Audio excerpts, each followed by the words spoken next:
famindrampon'Andriamanitra irery ihany. Mirabanao satria ao am-pon'Andriamanitra mihitsy ny anangana anao indray andro any. Amin'ity fotoana ity dia aoka raisitsika ho fotoana anankiray izay ahafahan'Andriamanitra tena mahazo laka eo amin'ny fontsika tsiraray avy. Ninona teny mety hoentin'Andriamanitra amin'ny alalan'ny mpanompo maro izay hifandimby eto dia amin'ny anaran'i Jesosy. Sokafantsika fotsiny fontsika.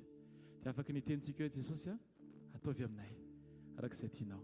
Manasanao hitsangana amin'izao fotoana izao raha sitraka ao ataontsika hivavaka, anomana ny fontsika, anomana ny fisainantsika, anomana ny mombantsika rehetra, ho vonona tsara amin'izay efa andrasan'Andriamanitra amintsika tsiraray avy. Vavaka tsika ary. Ray amin'ny anaran'i Jesosy Kristy misaotra anao zahay ny amin'ny famindramponao indray. Mbola nahatratra ty somaty izay Andriamanitra. Misaotra fa Andriamanitra mahagaga ianao, Andriamanitra mahay zavatra rehetra, Andriamanitra tsy mba miova, Andriamanitra avo indrindra, Andriamanitra masina ary Andriamanitra mandrakizay. Misaotra ny amin'ny famindramponao anay. Tsy nankininao tamin'ny zavatra vitanay Andriamanitra, ny tahany fanomezanao sy ny fahatsaranao. Fa ny mahay ianao anao Andriamanitra nataonao tsapany tsiraray avy. Satria tsara ianao, sady mpamindra fo ianao. Satria mpiantra ianao, satria mpamatsy ianao, satria fitiavana ianao. Misaotra anao izay Jesosy ny amin'ny zavatra rehetra, ny amin'ny fisianao amin'ny fiainanay. Misaotra anao izay ny amin'ny andavanandronay. Eny Jesosy, misaotra anao ny amin'ny teny mpananarana be dehibe izay nalatsaka ao taminay, nandritra n'iny herinandro izay diavinay iny Andriamanitra. Tsapanay fa manana izay Andriamanitra, manana anao. Ary ny tena ambony zavatra rehetra, aoka tsy aro teny izay tsiraray avy, fa fanananao izay Andriamanitra. Anao tanteraka ny fonay, anao ny fisainanay, anao ny fiteninay, ny antsipria ny fiainanay Jesosy, dia fa omenay anao Andriamanitra. Jesosy eo. Aoka ny teny rehetra izay alokon'ny vavanay Andriamanitra, ho fiderana ny anaranao, ka anamarinana an'ilay teny izay milaza hoe fa ianao ilay mitoetra eo ambonina fiderana. Jesosy eo. Aoka ny fiainanay tsiraray avy Andriamanitra, ho fiainana ahitana fa Jesosy Kristy ny velona eo amin'ny fiainanay. Amin'ny hetsika rehetra, amin'ny zavatra mitranga eo amin'ny fiainanay Andriamanitra, dia aoka mivokatry ny fahatsara-pifandraisanay aminao no hita Andriamanitra tsara indrindra. Aleluia. Tsy ny fahaiza-manaonay na ny fahazaranay Andriamanitra, fa aoka anao no hita velona eo amin'ny fiainanay tsiraray avy. Amin'ny anaranao Jesosy, mitenena amin'izao fotoana izao. Kasio ny fonay Andriamanitra. Misy etaeta ngeza be ao anatin'ny tsiraray avy Andriamanitra. Ianao ihany no afaka mena an'izany etaeta izany Jesosy. Raisy ny toeranao. Aoka ianao anjaka, aoka ianao anapaka, aoka ianao hitarika. Ary ianao no hitahiry ny tsiraray avy. Mba ho tafajoro, voatahiry ny finoanay. Tsy ovaova, tsy hisy iverin-dalana, fa ho voatahiry amin'ny sitraponao mandrakariva. Vavaka izay Jesosy, ny amin'ny fandeha ny fotoana rehetra eto Andriamanitra, na ny teny vakiny, na ny vavolombelona ho teneny, na ny fiankofana ho atao. Izany rehetra izany Jesosy, ety am-panombohana dia sahany sady milaza fa ho anao izany rehetra izany Andriamanitra. Na ny fitoriana ny teny dia avany aminao ary ho anao Jesosy Kristy. Ny antony ity fotoana ity tsy ho an'ny olona, tsy ho an'ny asa fanompona, tsy ho an'ny mpitarika, fa ho anao rery ihany Jesosy Kristy. Aoka ny lela rehetra hiarahanaiky an'izany, ary ny lohalika rehetra hiaraka iankohaka eo anatrehanao mandrakizay Jesosy. Fa ny eo amin'ny fanatrehanao ny tena tsara indrindra. Misaotra Jesosy, misaotra Jesosy. Ataontsika hisaotra Jesosy. Isaora izy ankalazao ny anarany masina, fa mandrakizay tokoa ny famindrampony. Misaotra ny amin'ny ankohonanay rehetra Andriamanitra, misaotra ny amin'ny asany tsiraray avy, misaotra ny amin'ny fizahan-toetra tsy maintsy lalovanay, ahafahanay mamoaka an'ilay toetra tediavinao, zahanao Andriamanitra. Misaotra Jesosy fa mamindra fo ianao. Misaotra fa ny zavatra izay ho atrehanay raha ampitso dia efa nialoavany teninao androany sahady Andriamanitra. Tsy misy kisendrasendra ary tsy misy fatiantoka ao aminao Jesosy Kristy, fa rehefa miaraka aminao zahay dia feno fahomiazana, feno fahatoniana ary miaina ao anatin'ny fiadanana mandrakariva. Amin'ny anaranao Jesosy, akoho fotoana anankiray indray ity Andriamanitra, izay ahafahanao mikasika sy manova, manangana sy mampianatra anay tsiraray avy, mba hahatonga anay tena aneo anao Kristy. Amin'ny anaran'i Jesosy, amin'ny anaran'i Jesosy. Asandrato mivavakantsika, asandrato mivavakantsika rehetra amin'izao fotoana izao, dia raha ny anaran'ny tompontsika. Aleluia. Fa mendrika ny fiderana ianao.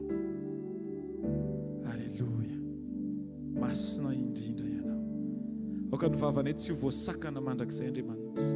Fianao mihitsy nilaza fa ianao efa nanomena vavasaina izay tsy hain'ny fahavalo toerina na resena. Androany amin'izao fotoana izao Andriamanitra no anehoana an'izany ny fahamarinan'izany hoe tsy ho voatohatra io vavanay io rehefa iteranao zahay Jesosy, rehefa ankalazanao zahay Jesosy, tsy misy avelanay tabatabana hika avy any ivelany na fanakorontanana hoentin'ny devoly tsy ampifantoka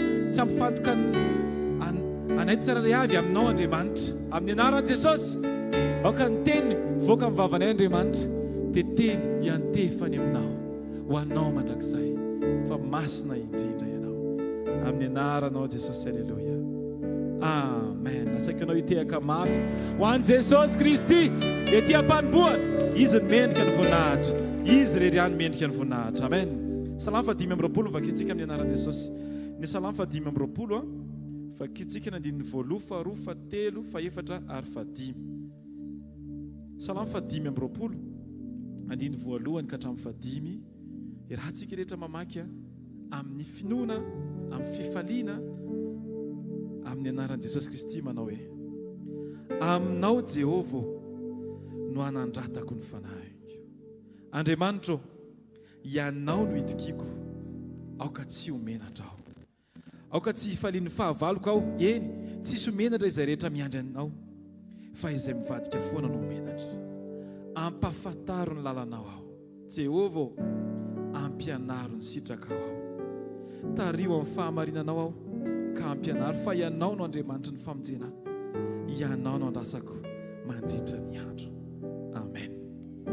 Taontsika mbola ity vavaka namarina an'izany aoka ny etaento anatsika tsiray avy mihitsy ny teny hoe Jesosy, milanao hitarika, ampianatra, afahako mandeha amin'ny fahamarinana mandrakariva, afahako tsy ho diso lalana mandrakizay.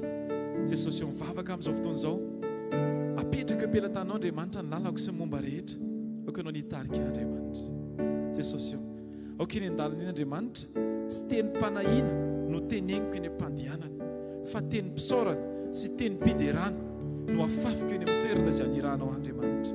Tsy arakaraky ny toetra ny tambomboly akory Andriamanitra ny tokony toetra ny fiderana vokako. Jesosy tsy mifamatotra amin'ny tany ny fonay, dikan'izany tsy tokony mifamatotra amin'ny tany ny fiderana ianao Andriamanitra, fa mifamatotra amin'ny fahalalana ianao Jesosy Kristy, satria ianao ilay masina, ilay mandrakizay, ilay tsy miova. Aleluia.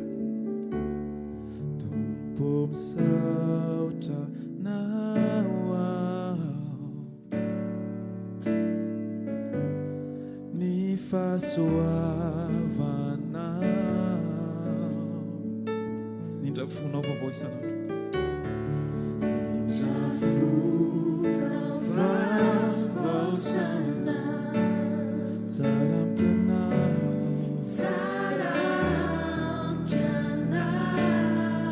Fersika ny tompo misaotra anao.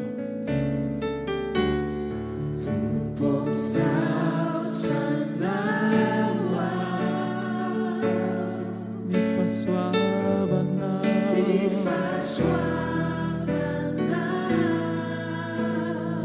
nindra fonao vaovao isanandro.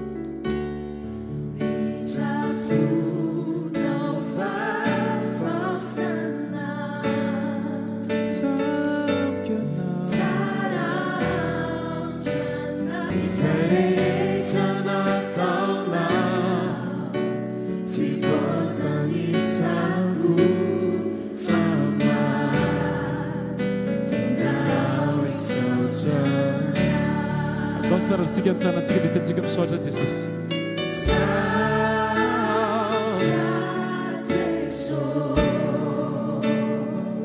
Misaotra anao zahay,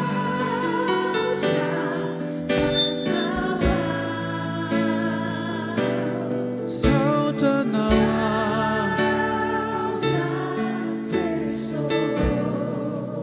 no zay rehetra nataonao.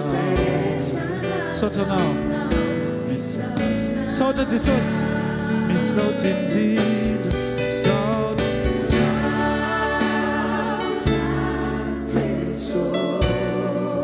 misaotra anao zahay,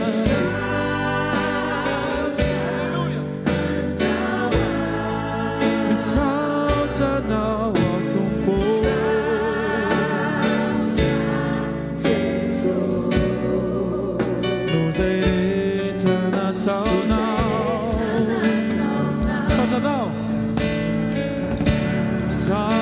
indrindra Jesosy misaotranao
mbola hoatanao sy izay efa nataonao saotranao misaotranao no izay rehetra nataonao sy izay mbola hoatanao sy izay efa nataonao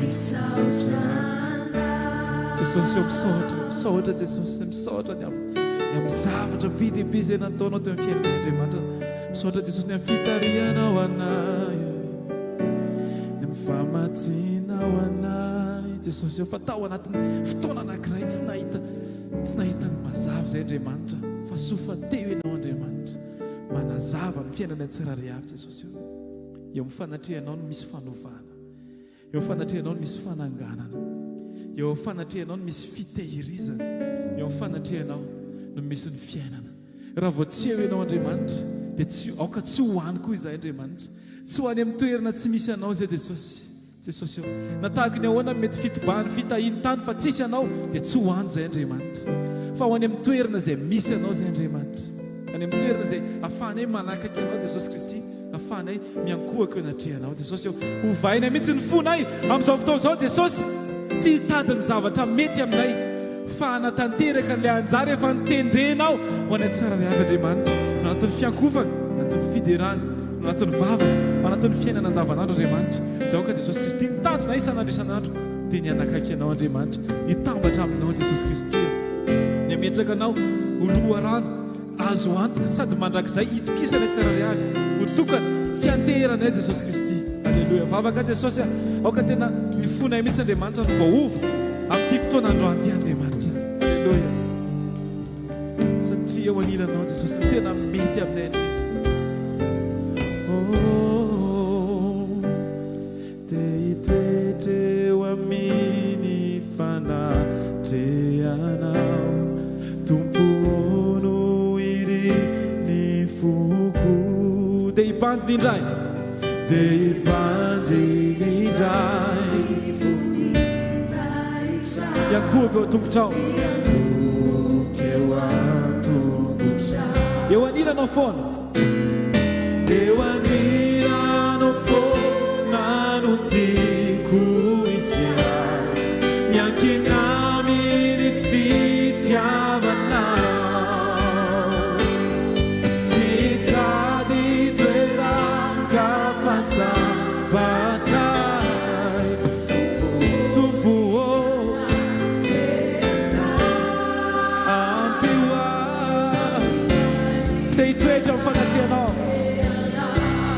Itoetra fanatrianao ao itoetra amin'ny fanatrianao tompoano iry ny foko dia hibanjy ny indray voninahitra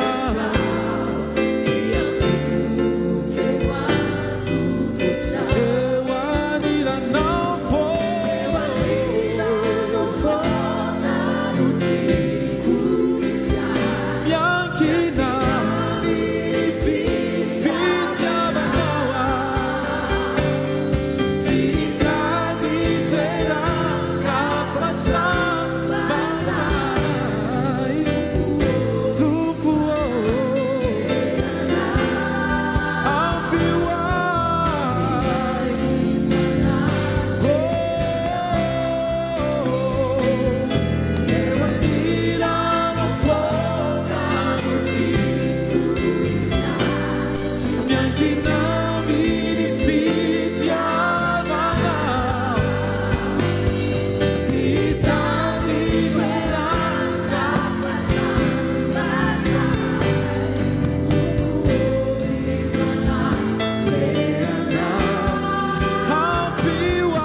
Mpianatra misahotaka akavisy havanana fa izay tao aminao no mahita ny toromaso.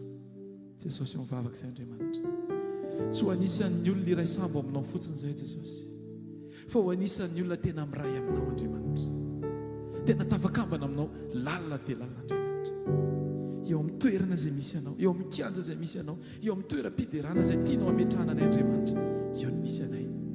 Aoka tsy ho entin'ny tongotra na ho entin'ny fahazarana izay Andriamanitra ho any amin'ny toerana tsy tianao ahitana any tsara riavy, fa aoka eo aminao izay Andriamanitra, eo amin'ilay kion-dalana efa nendrasanao any tsara riavy Jesosy.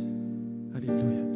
Ary amin'izay fotoana izay Andriamanitra dia aoka tokana no teny anatin'ny vavanay sy ny fonay Andriamanitra afaka hanambara hoe masiniana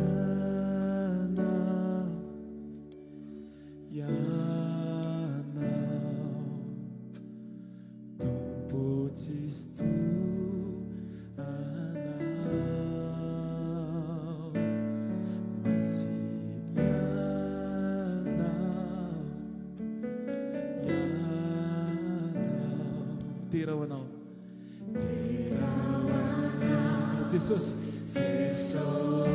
ataontsika amin'ny fifaliana mihitsy zaniry zany. Eny ianao Jesosy, halleluja.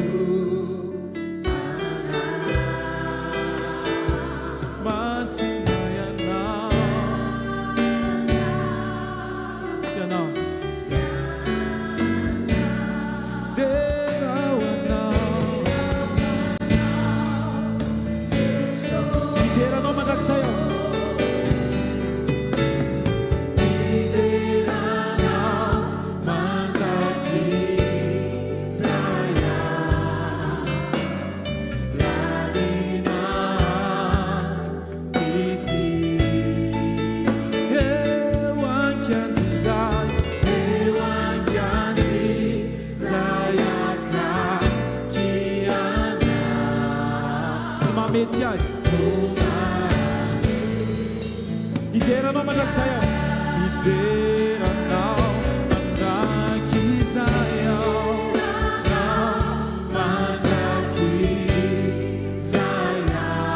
lalina ampity, eo ankiady zay, zay akaiky anao.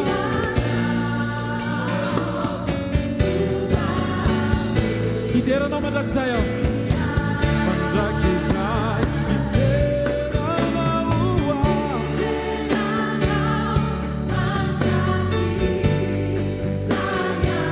lalina ampity,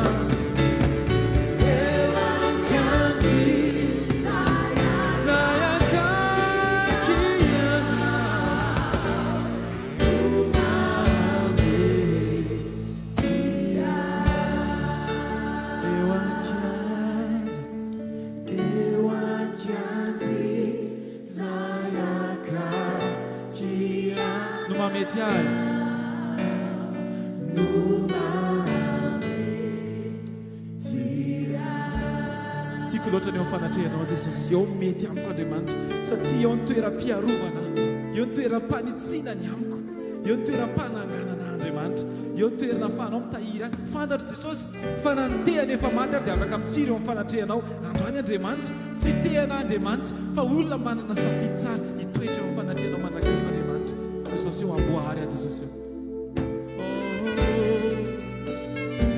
eo ny mahamety anay jesosy eo no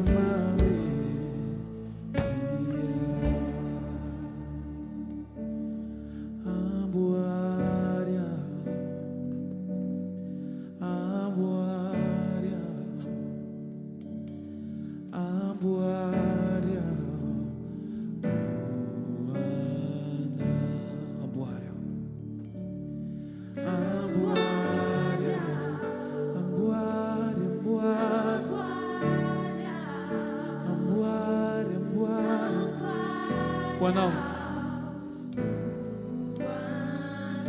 atolorony fonao androany dia teny mihitsy amboary aho amboary aho aneo anao amboary aho amboary aho ifisainako jesosy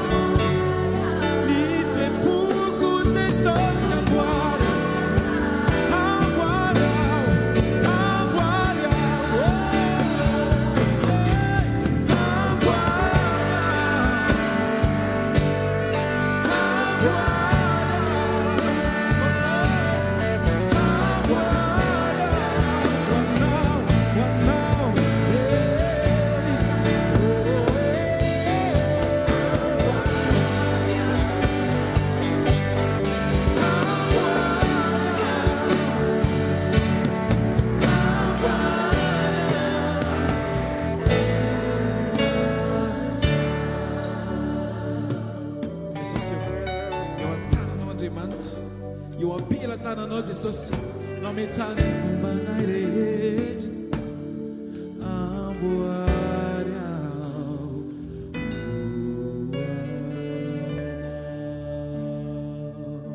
tatsika hitehaka mafy ika aleloia ho any jesosy fa izy reno mendrika izany aleloia aleloia mahazo toerana tompoko a azafady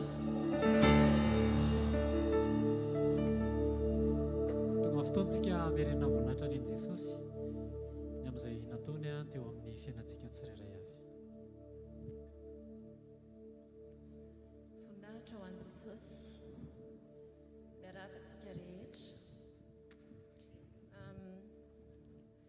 za taloha la manao investissement dia nampiasa vola talohan'ny covid reny dia niara-niasa tamin'ny prêt-à-pot amiko dia arak'izay prêt-à-pot zay zany dia misy fifatokisana dia misy namina dia misy partenaire maro dia nandritra n'izay fotoan'izay a nisy fivady-patokisana lehibe izany hoe tao anatin'le covid io zany a hitako nation jesosy ana hoe misy zavatra tsy mety ao amin'ny fifaneraserako amin'olona manodidina azy zany dia nasorony jesosy tsy raidrairy zareo mpiara-miasa tsy araky ny sitrapony a dia atao anatin'izay ihany koa ny prêt-à-pot amiko satria nisy zavatra nataony zany a izay tena nampalailo analy izy dia natonga nalasa tena nanana tsy fatokisan'olona ntsony mihitsy satria betsaka name fitiavana be an'zareo azy dia voninahitra ho an'i jesosy a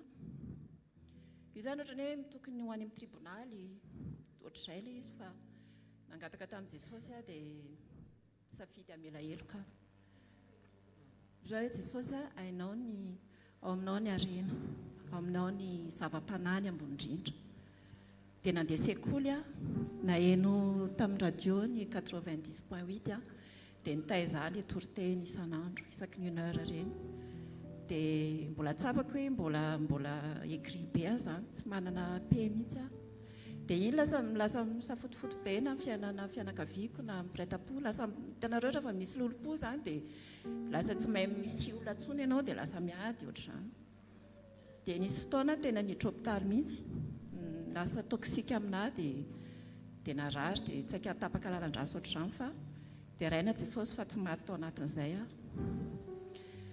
Izaho tena olona nalemy tongotra sy ohatr'izany fa nandeha ampinoana zany nieritreritra an'ilay zanako hoe ahoana moa zany hoahy izaho Jesosy ohatra mizatra mahazo anahy dia nitsangana ampinoana dia tsy naniana intsony avy eo.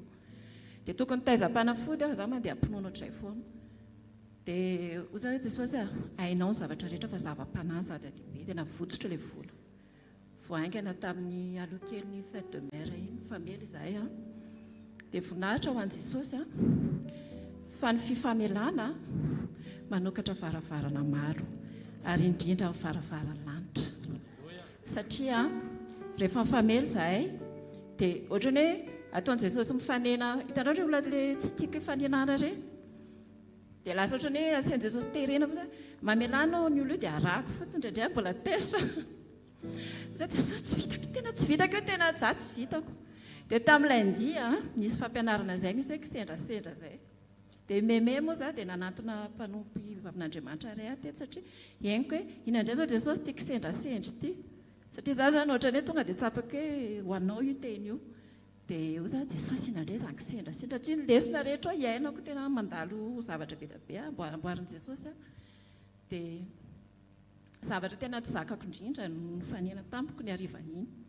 Fa nanantona mpanompon'Andriamanitra alatsinainy maraina dia notroniko izy tao amin'ny sekoly tao zany komsa fotsiny.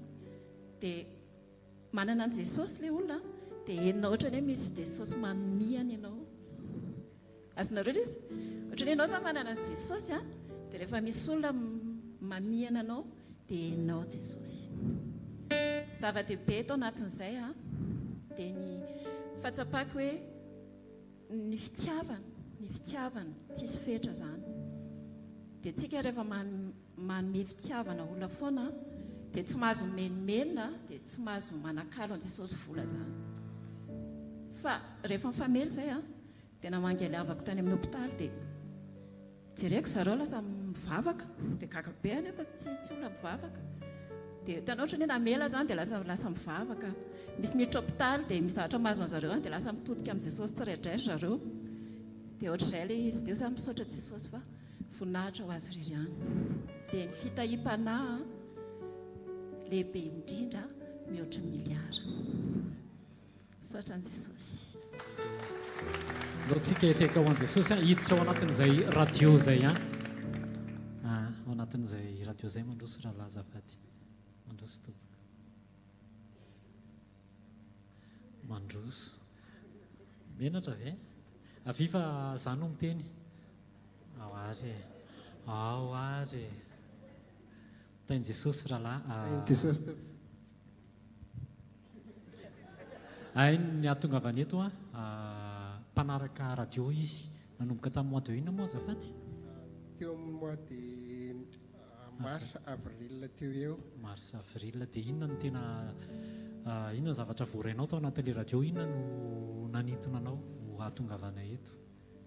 Tamin'ny voalohany aloha za rery no tena nieno dia mieno an'ilay toritenin'ny pastera isaky ny adiny iray. Teny manafaka. Tiany ohatrany hoe tonga dia voadonany any anatiko any henoko voadona foana dia nitarika amin'ny vadiko hoe ao mba zao nenotsika ataontsika foana ilay radio dia lasa tsy tapaka mihitsy dia lasa resy lahatra ihany koa izy. Dia avy eo netiko tao an-trano amin'izay ilay izy dia lasa resy lahatra izay ao an-trano dia lasa tia vavaka izay izao. Na amin'ny atoandro na amin'ny atoandro izay na amin'ny hariva na amin'ny alina tory na amin'ny maraina vao mifo dia na ny zanako arany taloha tsy voafehako izao ny zanako rehefa mivavaka dia hoe mangataka amin'i Jesosy izy mba akatohan'ilay ray aman-dreny. Tena lasa endra ny zanako amin'izao. Alleluia. Voninahitra ho an'i Jesosy. Dia izay no nahatongavanao hoe mba tia hanatrika présentiel le any amin'ny radio zay.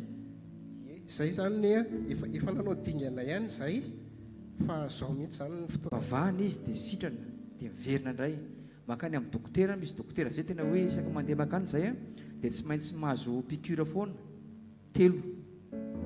Amin'izany misy fotoana sady miakatra ny température, misy fotoana mifanitona mihitsy marary mitapatapaka ny fianarana dia tena mivavaka foana ny tena pasteur ihany fa nisy fotoana le manao marainalina iny dia vakian'Andriamanitra dia vakian'Andriamanitra zanakanao izy teny hoe misy faharofiana ozy io dia fantara le izy zany dia tozana le vavaka dia avy eo nametrahana tany izy anaovana délivrance dia ho antompo ny voninahitra fa zao izy fa tsy marary tsony nisy fotoana mamany tratrany gripa tao an-trano tao tsy tafitsangana mihitsy dia nefa zay miara-matory eo dia za koa tratra fa tsy manina manakandro any tena deraina Jesosy fa manafaka Jesosy halleloia dao tsika tiaka mafy ao an Jesosy fitsonoa volombela manaraka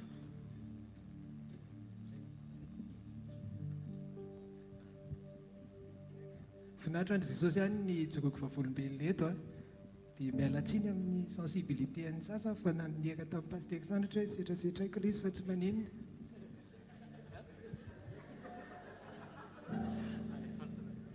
za zany tamin'ny lahady sabotsy efa nanomboka ilay izy nisy vay mihitsy ny teo amin'ny lavabody mihitsy ny eo amin'ny fotony mihitsy dia tena marary ary efa mandeha dia marary jaly be mihitsy dia ny latsinainy koa misy sendra ny ilan'ny mpanompon'Andriamanitra namo tamin'ilay lahady zany ozy matsy avery za hoe tsy antso amin'ny paster an'izany fa ahoana fomba nazavako an'izany amin'ny paster amin'ny telefona aho dia tsy antso fa aloha andeha nataoko amin'ny finoko aloha dia nefa moa zany mitady ana paster tamin'ny lahady alina dia ny antso izy aloha misy an'izao fortuna mba ahoana misy ny tedavana zany dia visy nantany hoe efa manao nareo dia nararotiko hoe mararo aho dia tozy izy ndao fa amin'ny anaran'i Jesosy sitrany zany afaka herinandro dia sitrany tozy izy ndreo hoe afaka 3 andro manjavona tanteraka zany ozy izy dia voninahitra an'Andriamanitra fa vita le appel dia ohatrany naheno zavatra mipikekely atao fa tsy mbola tonga saina tsara fa tany an-trano aho tonga dia tena vaky aloha le izy vaky tanteraka mihitsy ohatrany vaky dia lasa gagabe aho ohatra nisy fadim-bolana dia satria be da be le izy tena be da be na ohatra rany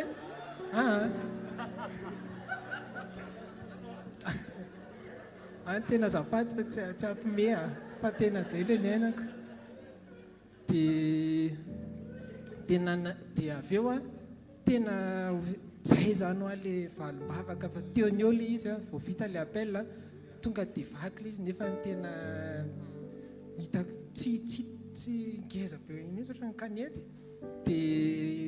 dia fa avy eo latsinainy mbola misy amin'ny tao ohatra miverina indray le izy dia ny finoana moa zany efa mipetraka hoe 3 andro le izy ny sitrany nidritrany 3 andro zany nanao kosy foana aloha satria tena be da be mandeha tsy mijana le raha dia tena 3e jour tapitra ny 3e jour nanjavona total le izy tsy symptôme tsonona kely ary finaritra n'Andriamanitra rery ihany fa miasa izy alleloia ilaina ny fahatsorana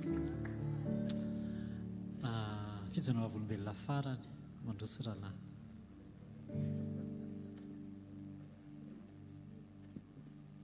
voninahitra ho an Jesosy ry ihany nijoroko eto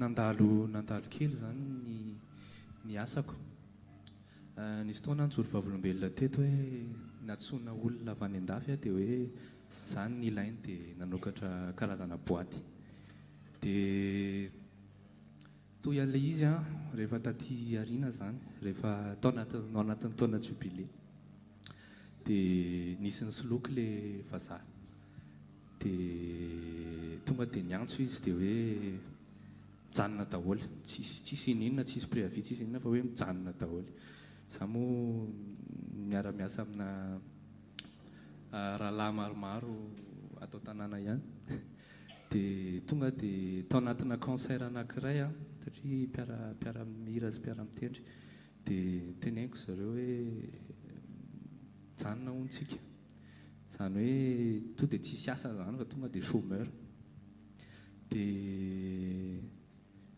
izay moa tanatin'ilay izy tonga dia janona kely mihitsy aloha dia ohatran'ny tsisy tonga saina hoe dia ahoana moa zany dia ina moa zany namelomana vady aman-janaka dia ahoana fa tsisy fotsiny dia hoe tsy maninona izany fa Jesosy eo foana dia nandeha ny fotoana dia tavoaloha zany le vazaha io tsy mbola niteny ana ny tena antony fa nandeha iray volana dia izay misy taona zay sy le mpiara-miasa zany hoe andaontsika hitondram-bavaka ny lehibe io tsy fantatra na tena inona fa andao hitondram-bavaka anazy fa matsapa hoe mavesatra izy dia avy eo vita le fitaom-bavaka dia ny arivan'iny natsony dia mitomany be le rangahy mamy be mihitsy izy dia zay hoany tsy manome tsiny anao mihitsy na ny kely tena avaty amin'ny fonay zany zay ro tamin'ny maraina tondram-bavaka anao sady ampahafantariko anao fa zay kristianina daholo ary kristianina tena kristianina dia tsy manana laelo aminao zay sady tondram-bavaka anao zay dia vao maika le rangahy tomany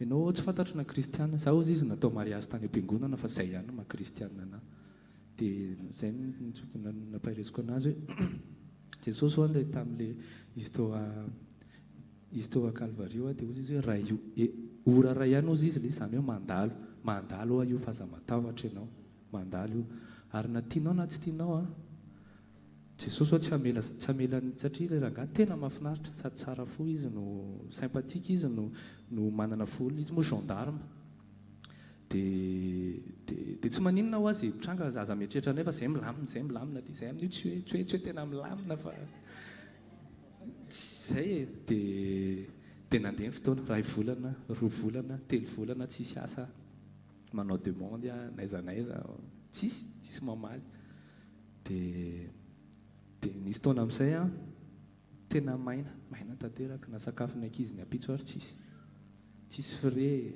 tsisy sakafo tsisy jirama tsisy tokony hoe miasa connexion zany satria en ligne le izy tsisy dia mipetraka mihitsy aloha zany hoe Jesosy tena zay vao tena tsisy ary zay miaina koa tsy mbola nisy ohatry ity dia miresaka mivady koa hoe raha pitso ve kitso moa dia mba misy fray fotsiny ary ho an'le vavy matoa satria tokony hanala CEPE izy tena tsisy dia ahoana zany dia lasa dia na tomobila midiko an'ity midiko any daholo rehetra zavatra rehetrarehetra tsisy raraiko an'izany materiel io dia kifikify teo dia avy eo nandinika hoe Jesosy rangahy tsy mamela zany tsy vavaka hoe iverenan'izany fa vavaka fotsiny hoe za tsy miala aminao zany Jesosy ninona misy ninona tsisy ary na tsisy ary dia misy eo satria ianao eo dia maraina an'iny nisy entana lafo kely le vadiko dia mba afaka nandeha nianatra le ankizy dia mba nisy sakafo dia herinandro taty ariana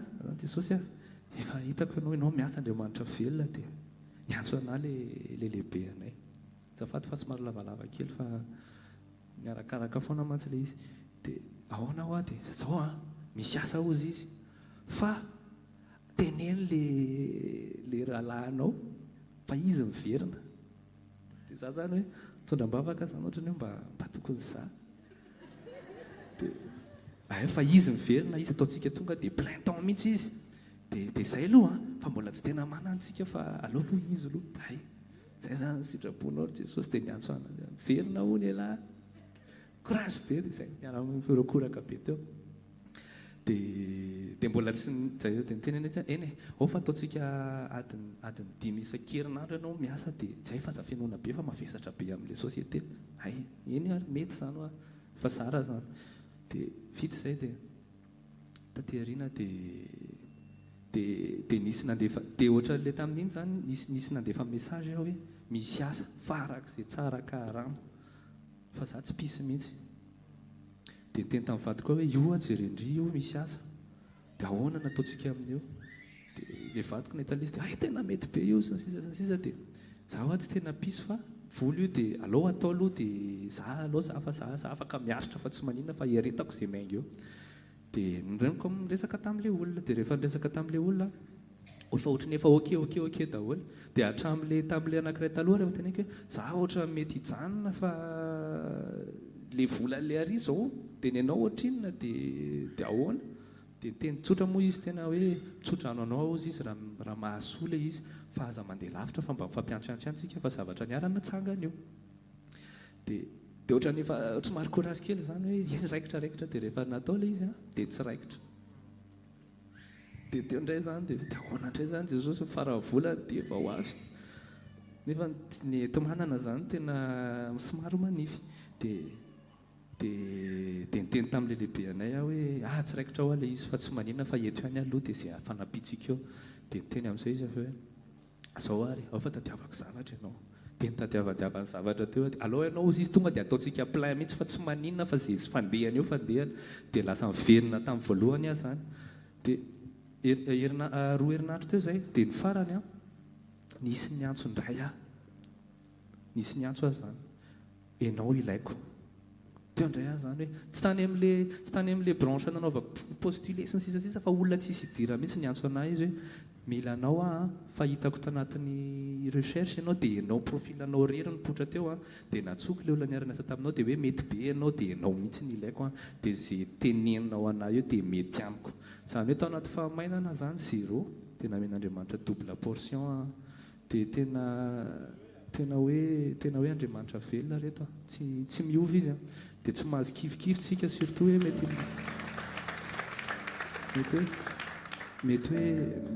mety misy mitovy circonstance amiko hoe tsy mananasa tamin'ny fotoana fa aza miala amin'i Jesosy zany tsisy ninona important zany ankoatrany hoe miaraka amin'i Jesosy dia voninahitra ho an'i Jesosy rehetra lotsika tiako mafy ho an'i Jesosy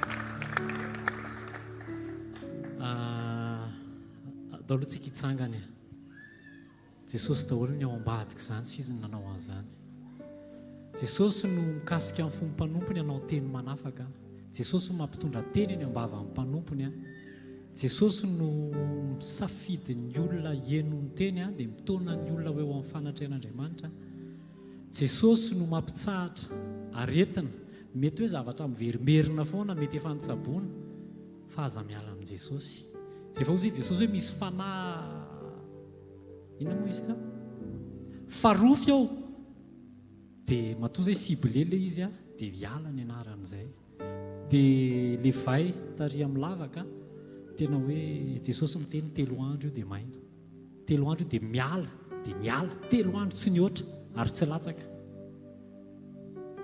dia tao anatin'izany koa mety hoe betsaka mandalo fahamainana betsaka no ao anatina période tsika eto mira foana hoe ianao no ilaiko dia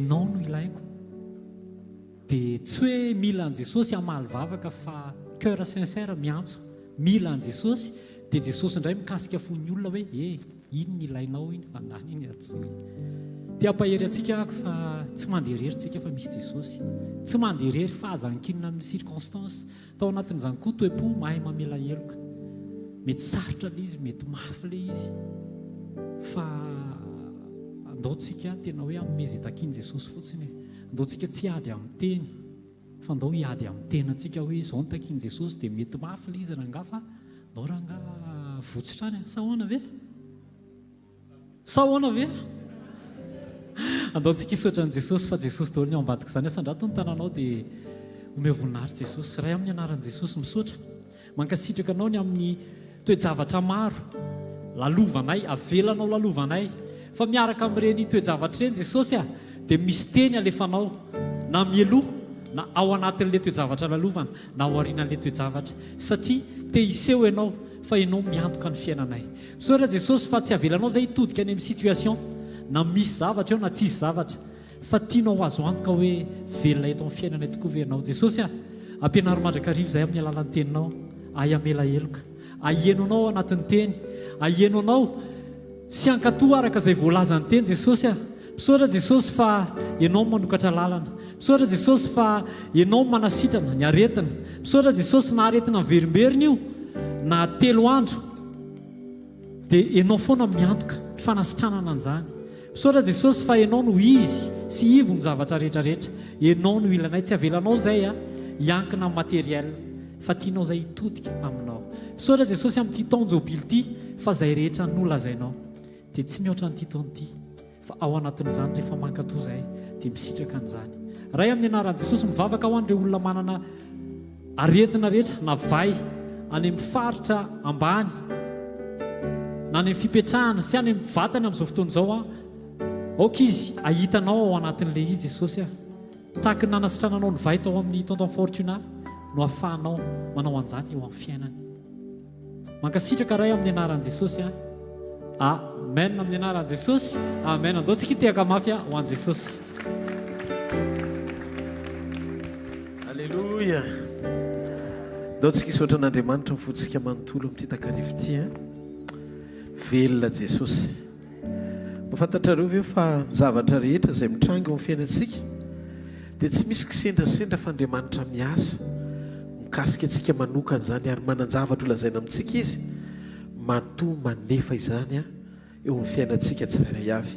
Andao tsika nokatra ny fotsika teny isotra ny Jesosy amin'ny fotsika rehetra mbola nomeny tombonandro tombontsoapasoavana izany hoe miaina izany tombontsoapasoavana izany hoe tongeto ianao mbola afaka misokatra ny sofinao mandresy mandray tenin'Andriamanitra ao fofany amin'ny lanitra ny tanao dia misaora azy amin'ny fonao manontolo makasitraka tompo androany sotra fa isan'ny olona nomenao tombonandro mbola afaka hiaindray ny teninao misaotra amin'ireo kasika sy asa mahagaga tanterahanao amin'ny alalan'ny afatra izay omenao eto amin'ity toerana ity any amin'ny ainao manjery naiza misy teny dia misy fiainana satria ianao Jesosy nilaza fa ny teny izay lazaiko aminareo dia fanahy sy fiainana.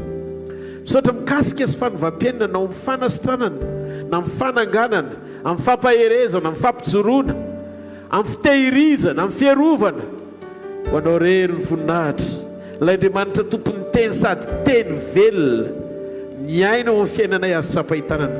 Misaotra ny amin'ny sekoly fa latsinainy ianao manao vavolombelona talaty ianao manatanteraka zavatra tsy takatry ny saina larobia ianao manamboatra fiainatokantrano maro manampina ho fiainan'olona be dia be mikasika fiainan'olona amin'ny fomba tsy takatry ny saina somarivy ianao mbola manangana amin'ny alalan'ny fampianarana eto amin'ity toerana ity ary indrindrindra ny sabotsy maraina miray latabatra aminao dia mandray izany atao hoe fiombonana marina izany zay na tsapanay na tsy tsapanay dia fantatray fa miasa ianao ary na oviana zay dia anome voninahitra anao satria fantatra fa anao ny hery anao voninahitra anao ny fiderana mandrakizay androany amin'ity takarivo ity Andriamanitra aoka meno anay ny afinao aoka ny afo ny fanahinao ameno anay ary aoka mifahatsaranao ameno anay amin'ny anaran'i Jesosy avy any Nazareta.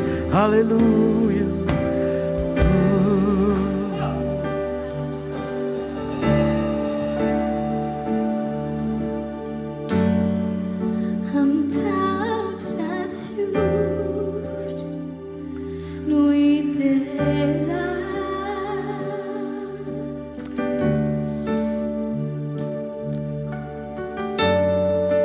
And now Jesus,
fa miaino anao zay amin'ny anaran'i Jesosy.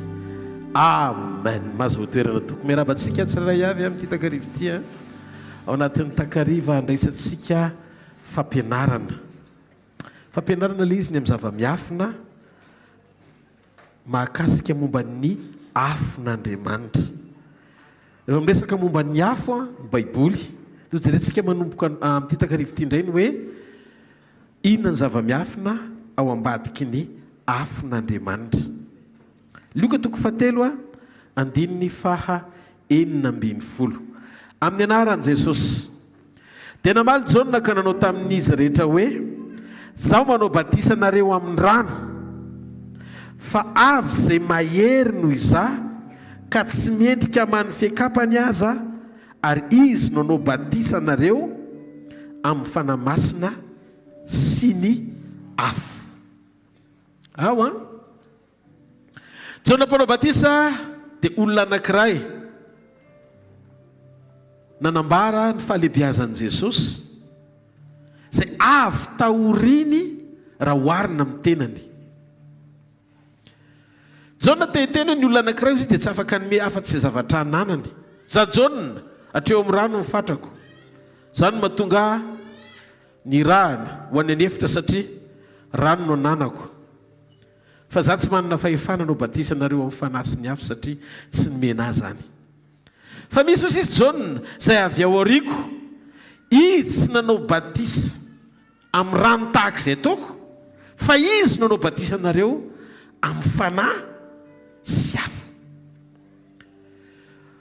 Maro am-piangonana ny mpino mandray batisa amin'ny fanahy masina, fa tsy tena nandray batisa ny afo. Zao zany ny zavatra mila fantatsika. Mila retsika sy tsapatsika kristianina fa nandalo an'io batisa ny afo tsika. Miresaka Jaona ny amin'ny batisa amin'ny fanahy masina sy ny afo. Fa rehefa tonga Jesosy Kristy dia natao hiaina sy sitraka ny batisa amin'ny fanahintsika, ary koa ny batisa ny afo. Natohina batisa ny fanahy masina efa voaraitsika Andriamanitra dia te-hanefa eo amin'ny fiainantsika ny fahatsapana, ny fandalovantsika n'izany atao hoe batisa ny afo, lazay ny soratra masina izany. Zany hoe ny atao hoe batisa ny afo dia ohatrany hoe misy fleuve na afo mandalo dia mitsoraka ao ianao dia vita batisa ianao. Raha tia nofo telo no mitsoraka ao dia levona sy potika. Fa ny tiany Baiboly lazaina dia ara-panahy no andraisantsika batisa ny afo. Satria hatramin'izay loka hatramin'izao tsy mbola nisy hoe io ary ny afo dia samy mitsoraka. Tsy izay ilay izy. Fa ilay izy lazay ny soratra masina fa batisa raisitsika avy amin'ny fanahy ilay izy. Mila fantatsika koa fa izay mitsoraka ao anaty afo dia tsy maintsy mirehitra. Izao anefa ny afo rehefa tsy karakaraina dia mialevona. Oabolana 2:20. Oabolana 2:20 amin'ny anaran'i Jesosy. Raha tsy misy kitay intsony dia maty ny afo, ary raha tsy misy mpifosafosa intsony dia mitsahatra amin'ny fifandirana. Ny kalitao an'ny azo no hamaritra ny firetan'ny afo. Raha ohatra ataontsika hoe mijetrika ohatrany hoe arina anankiray atao hoe charbon zany ohatra no ataonao arina, fatana arina, le non ny fandrehitra arina na charbon. Raha itsika ny charbon zany anankiray vita amin'ny apamba, hazo maivana, dia vao mirehitra ilay izy dia mora levona ilay izy. Fa raha ohatra ianao ka mahandro sakafo amin'ny palissandre ohatra nanaovana an'ilay charbon na bois de rose, kely fotsiny nefa maharitra be ilay izy. Zany hoe misy ifandraisany amin'ny qualité an'ilay hazo ampiasaina, ny faharetan'ilay afo izay arehetra ao, na andrahoana hanina io na anaovana zavatra io. Afo aloha nresantsika eto. Ny faharetan'ny afo zany dia misy ifandraisany amin'ny zavatra doranao. Ary tiako lazaina amintsika ihany koa ty famarinana anankiray ity.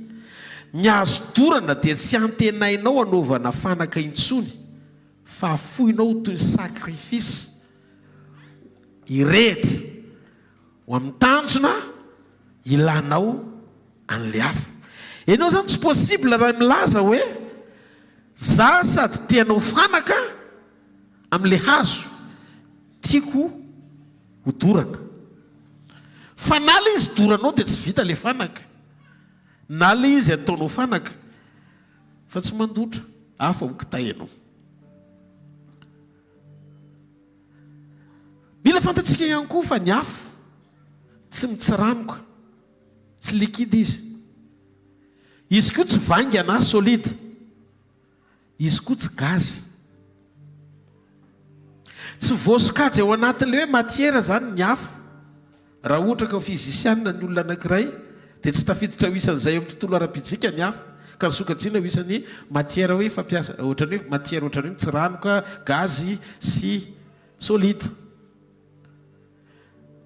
Ny afo dia tafiditra eo amin'ny tontolo misy atsika nefa tsy nisokajiana ho isan'ny matiera eto ambonin'ny tany zany ny afo, sady tsy azo raisina, tsy azonao raisina ny afo hoe raisinao izy dia iny le afo, fa raisinao izy dia tsy voasambotra anao, kanefa mahagaga fa natao anakaiky azy ianao raha te handray hafanana.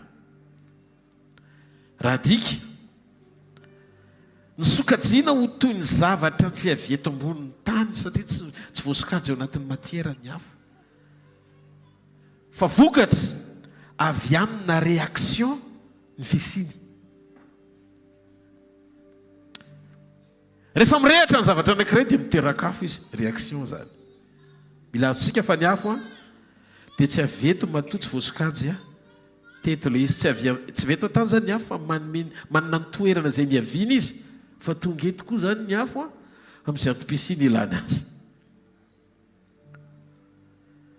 Ny chimiste dia mahita fa ny afo avy amina réaction. Rehefa mirehatra ny zavatra anankiray dia miseho ny afo.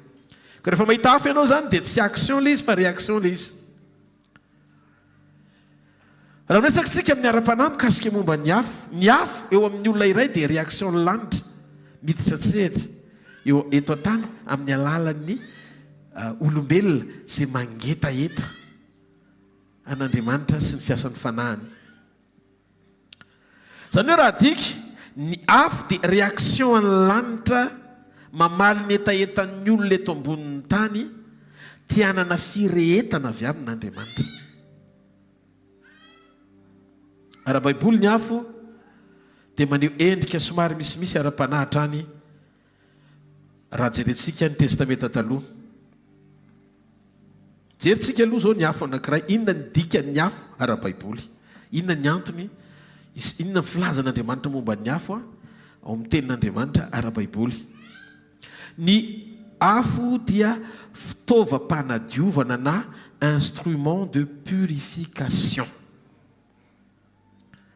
Rehefa mahazo volamena anankiray ny olona, na vovoka io na pepita io, vaingany, dia mila diovina aloha iny. Ary rehefa nadio volamena ny olona dia ampandalovina afo, zay vao madio le volamena. Zany hoe nisehon'ny endrika io volamena io tsara anehoana ny fahatsarany dia tsy maintsy mandalo afo izy vao mivoaka ny valeurny na ny tombam-bidiny. Za zany teteny amintsika fa ny apôstôly Paoly dia nilaza amin'ny Timoty faharoa, toko faharoa ny andininy faharoapolo. Naneho fanoharana izy ny fanompoantsika n'Andriamanitra, isika zanak'Andriamanitra mihitsiny, niraisiny amin'ny fanoharana ho toy ny hoe ao anatina trano lehibe anankiray tsika rehetra. Fa ozy izy nosoratra masina eto fa ao an-trano lehibe ozy izy dia tsy fanaka volamena sy volafotsy ihany ny ao, fa fanaka hazo sy tany koa. Ny sasany no membon-nahitra ary ny sasany alaim-baraka. Manondro amin'izay izy mandeha nifanaka eo amin'ny roapolo hoe izy ho fanaka lazainy io. Ka raha misy olona manadio ny tenany ho afaka amin'ireny dia ho fanaka membon-nahitra izy. Efa no hamasinina ka mahasoa ny tompo voavoatra ho amin'ny asa tsara rehetra. Rehefa Andriamanitra ny amboatra antsika amin'ny asa tsara rehetra avy aminy. Zany hoe dingana tian'Andriamanitra sehoana amin'ny fampiasana anao dia maneho ny fahatanterahany fahaiza-manao mampamorona azy. Azonao mipetraka ilay izy. Satria za mbola tsy nahita ato anaty baiboly Andriamanitra ny teny hoe tsara raha tsy teo ampamoronana izy. Dia raha miteny ny apôstôly Paoly hoe ko raha misy olona manadio ny tenany ho afaka amin'ireny mandalo fanadiovana dia ho fanaka homembonahitra izy.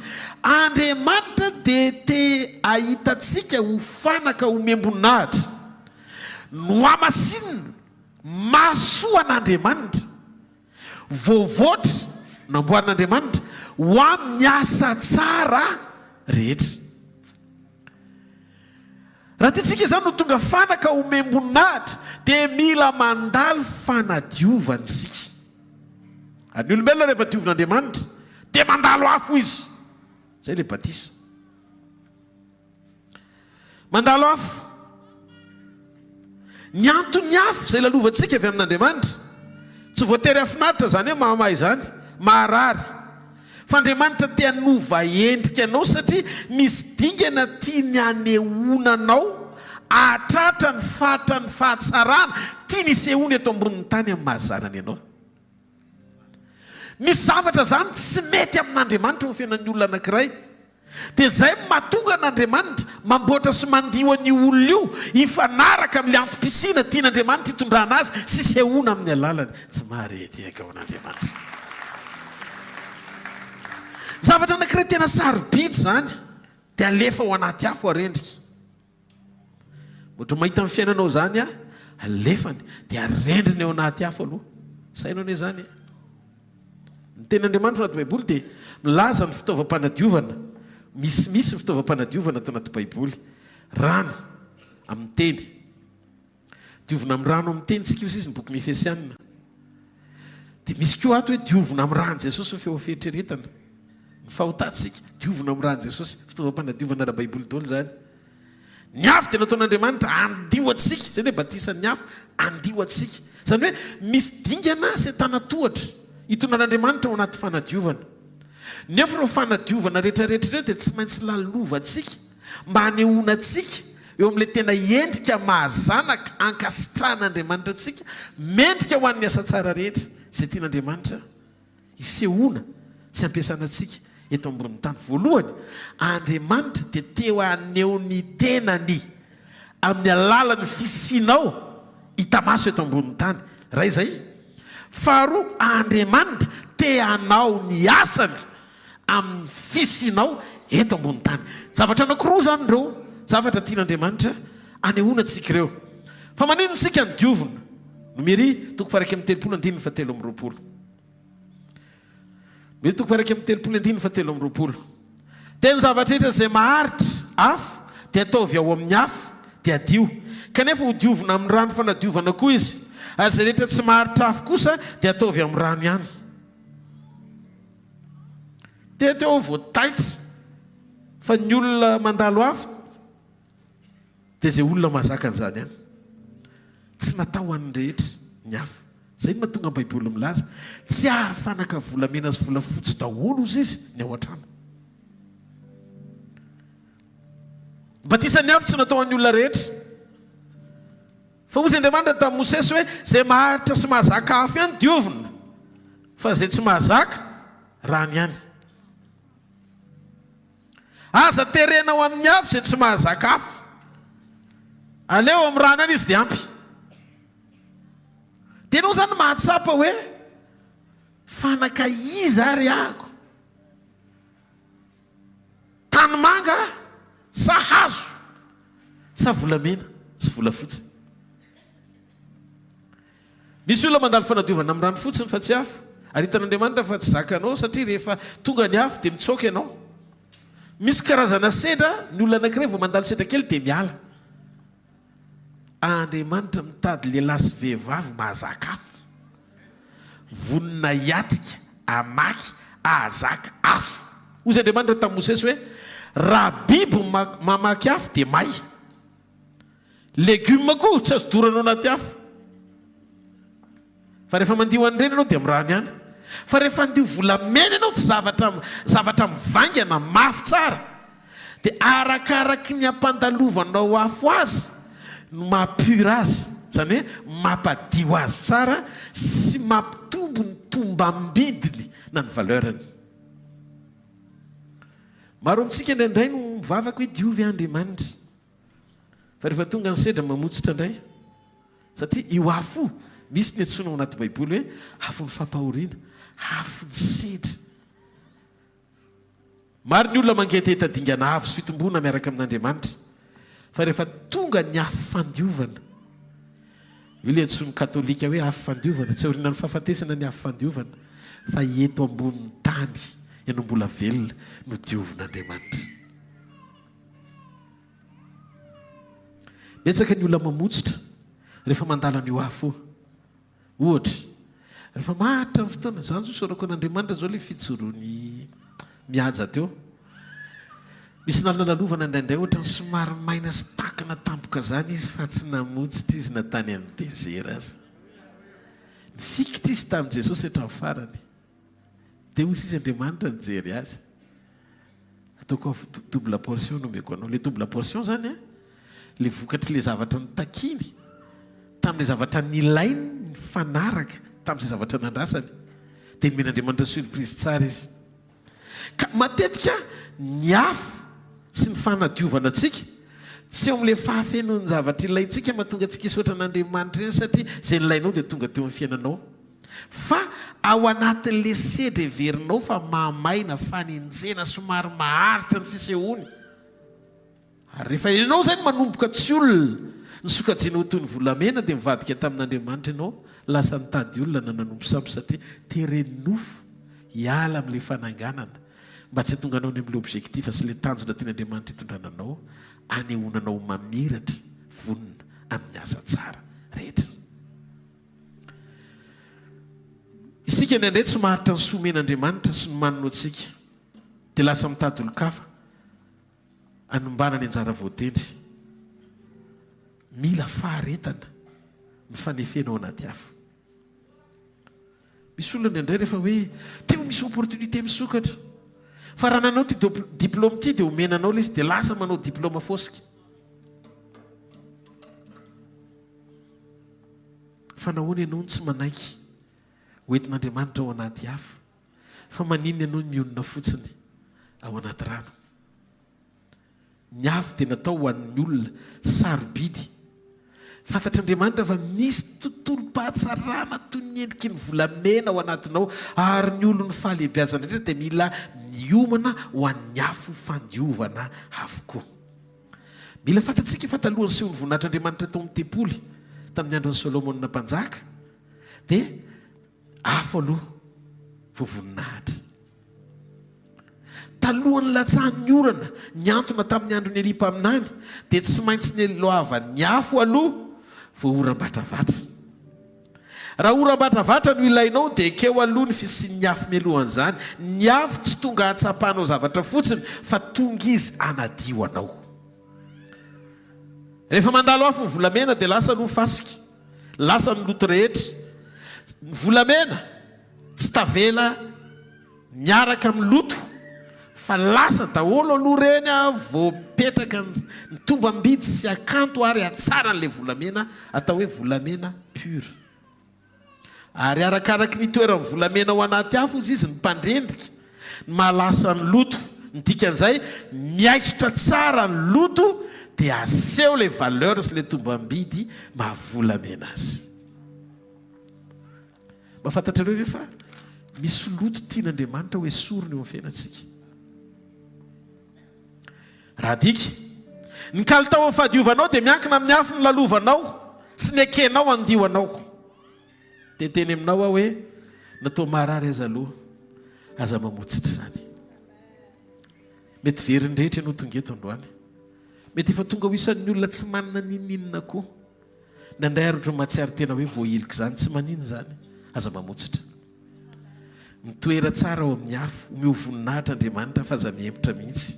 Na toy ny marary sy oro zany aza, fa arakaraky ny taham-pahadiovany raisinao no apakatra ny tombam-bidinao, satria tsy mitovy ny prix amin'ny volamena voadio sy ny volamena brut. Mbola misy vovoka, vy kely, fatifatin-javatra be dia be, fa rehefa voadio izy dia lafo vidy izy. Rehefa mivoaka ny afo ny volamena dia avo efa trenina avy 10,000 ny vidiny. Noho izany aza mitsoaka ny afo, fa afo apakatra amin'ny valeur anao ho ao an-tranony raha io. misy tomba ambidy tian'Andriamanitra tongavan'izay, misy zavatra mbola tian'Andriamanitra ahitsan'izay, le toe bovoka le endriky ny tany, ny aingany Adama namola volan'Andriamanitra azy atonga azy miendriky tantana Edena. Io afy eo amin'ny fiainanao io dia mifanaraka amin'ny refo ny anjara voatendrinao. Raha ianao te ahita ny fisehoan'Andriamanitra midingana ambony noho izay efa nahitanao azy hatramin'izay, dia misy zavatra tsy maintsy isarahanao tian'Andriamanitra hoesoriny eo amin'ny fiainanao, ary matetika ny afo mandevona nyreny ilay atao hoe toe-pahazarana eken'ny saina kanefa mampalahelo an'Andriamanitra ireny. Aza mitsokana mafy aza ny lalovana. Mety misy olona eto efa namotsy nasana narenao ny olo tianao, mety vady le izy, mety ho zanaka le izy. Teteny aminao a, mitoera tsara fa Jesosy eo izy, mandinika sy mijery anao izy, fa efa misy planina ao anatin'ny fony ao anomanina anao ho any amin'ny programa ny ehona ny sitrapony feno voninahitra. Aza velo sakany reto e, avy-tsoro foany reto zavatra reto, reto anisan'ny vovoka, anisan'ny vovoka sy fasika sy taimby tokony hoe sorona andrendrenanao ao anaty afo. Raha fialonana, raha fankahalana, raha fieritreretana maloto, raha avonavona, raha fitsangajangana. Mbola misy izy io efa nitononoko tamin'ny heriny angambany hoe esory avokoa reto. Fa hono mametra-panontaniana aminao a, fa inona mihitsy ka iny mahatonga ireo zavatra ireo tsy mety afaka, fa manino ireo nitehirizinao. Andriamanitra efa manomboka fotoana zao anetsehan'Andriamanitra ny afony anadiovany ianao. Aza mieritreritra ny manifestation an'Andriamanitra tena hoe anotrina ao anaty hetsika izany tsika, raha tsy manaiky ho dioviny aloha. Izay no mahatonga ny Baiboly milaza, manokana tena ao anatin'ny testamenta taloha Andriamanitra miteny, atokany ny teninareo fa raha afaka pitso toy izao Jehovah no iseho tendrombohitra. Izany hoe isaky ny misy fisehoan'Andriamanitra dia misy fanomanana takian'Andriamanitra. Izay no mahatonga an'Andriamanitra mandefa ny fanahany ao anatsika milohan'ny fotoana pakarany atsika, mba hahafahany manomana atsika ahazaka ny fotoa ny sehony amin'ny fotoa mpampakarana. Raha tiantsika sika hita fainganan'Andriamanitra, avy-tsory aingan'ireo zavatra rehetrarehetra tsy mety sy tsy araka ny sitrapon'ireo. Vonona ve ianao anao sakrifisa hiala amin'izany zavatra mbola tianao zany, na toetra tsy fanao araka ny sitrapon'Andriamanitra le izy fa mampalahelo azy, fahazarana tsy araka ny sitrapon'Andriamanitra le izy fa tena mety mbola hiainanao mandrakandroany le izy.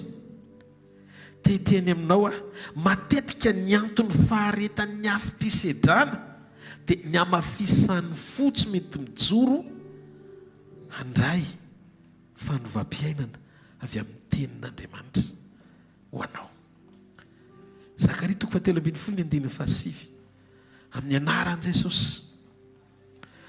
Ary antoko miditra ao amin'ny afo ny ampahatelony, ary endrika toy ny fandrendrika volafotsy izy, ary izako toetra toy ny fizaha toetra ny volamena izy, iantso ny anarako izy, ary izao amaly ary izao anao hoe oloko izy, ary izy anao hoe Jehovah no Andriamanitra. Ny fiatraika ny fanadiovana dia fifankazahoana am-po aminao sy Andriamanitra, mampifanakaiky anareo mianaka ny fanekenao ho dioviny sy nandray fanadiovana avy aminy. Aza miala ao anaty afo fanadiovana anao zany, fa lalany zany ampifandray anao bebe kokoa amin'Andriamanitra. Zavatra anankiray faharoa omeny ny afo. Ny afo dia fitaovana fandravana sy fitsarana, instrument de jugement et destruction izy ny teny frantsay.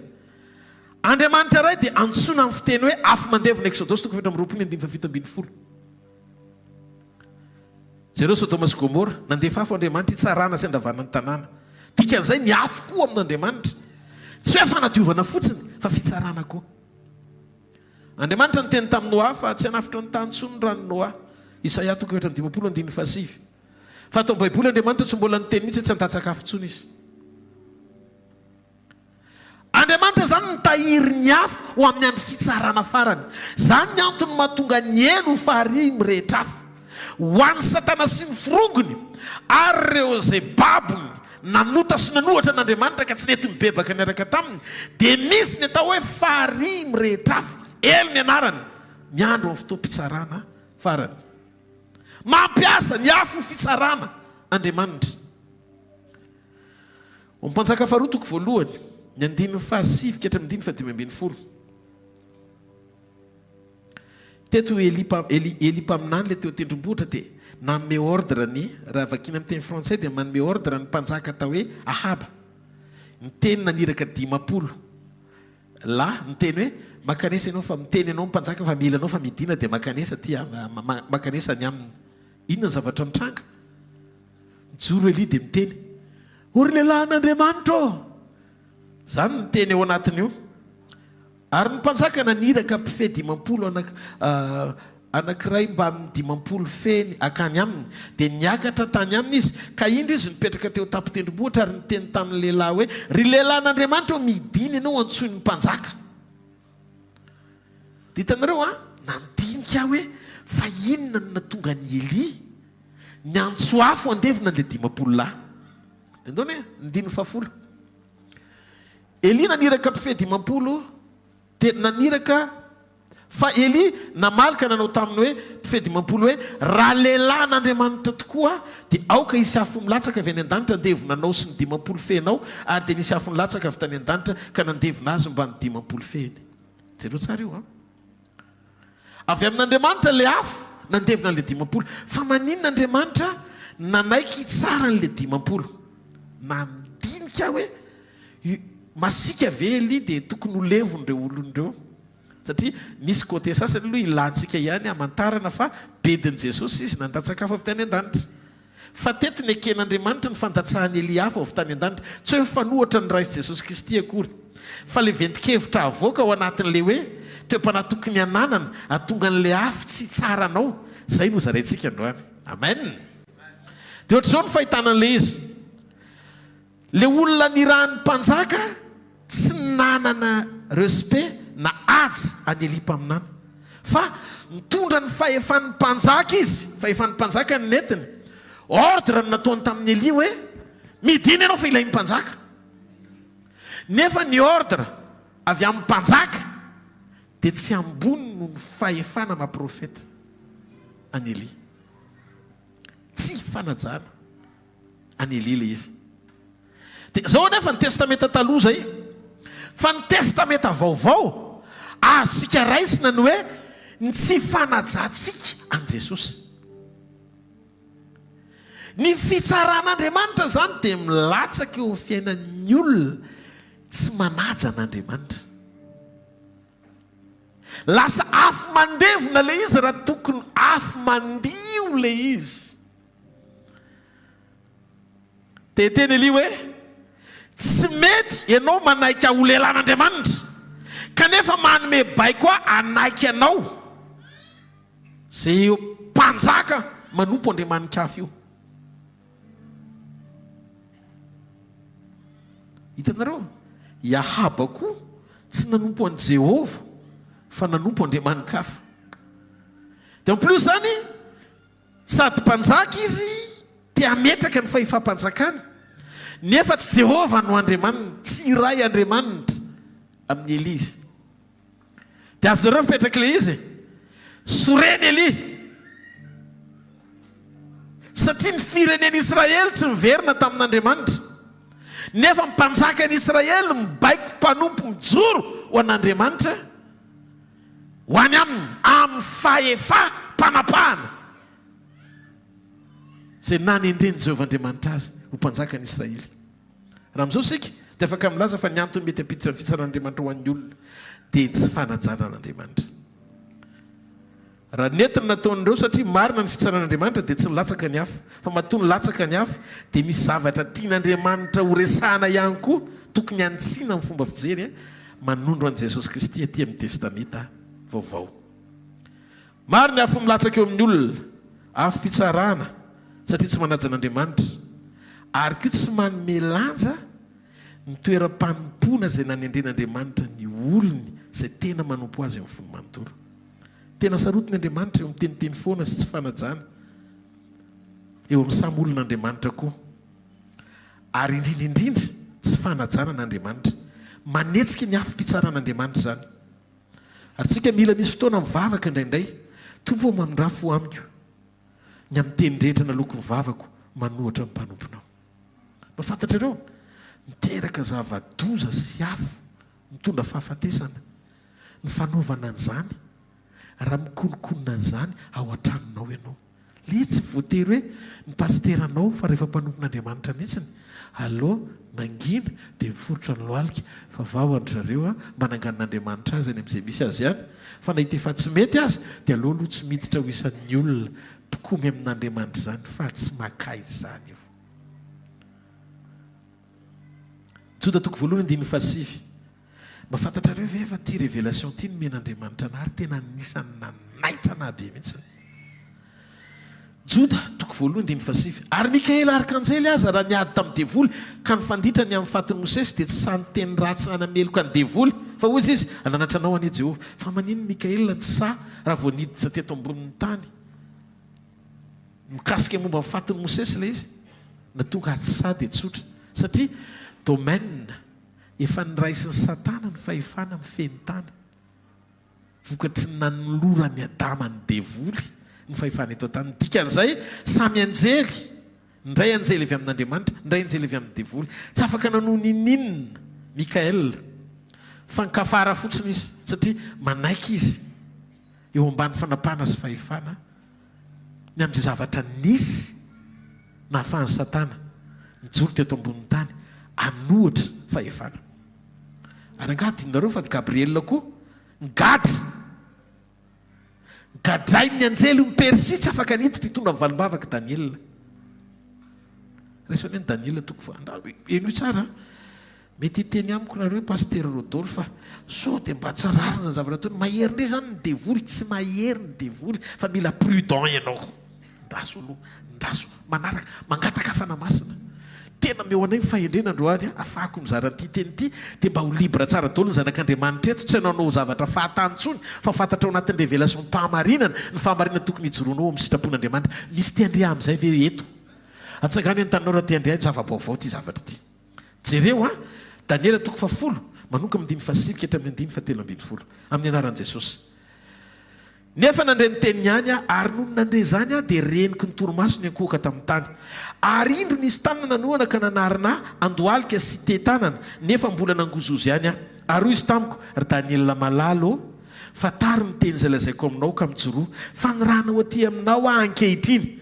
Ary noho nilaza ny teny izany tamiko izy dia nitsangana nangozozy teo dia hoy izy tamiko aza matahotra ry Daniela fa hatramin'ny andro voalohany vao nampiasanao ny fonao na lala sy nampahoro ny teninao teo anatren'Andriamanitra dia reko ny teninao ary noho ny teninao dia avy Gabriel io zany 10 fa lay andrina ny Persia fanjakan'ny Persia devoly io nanohatra iraika amin'ny 20 andro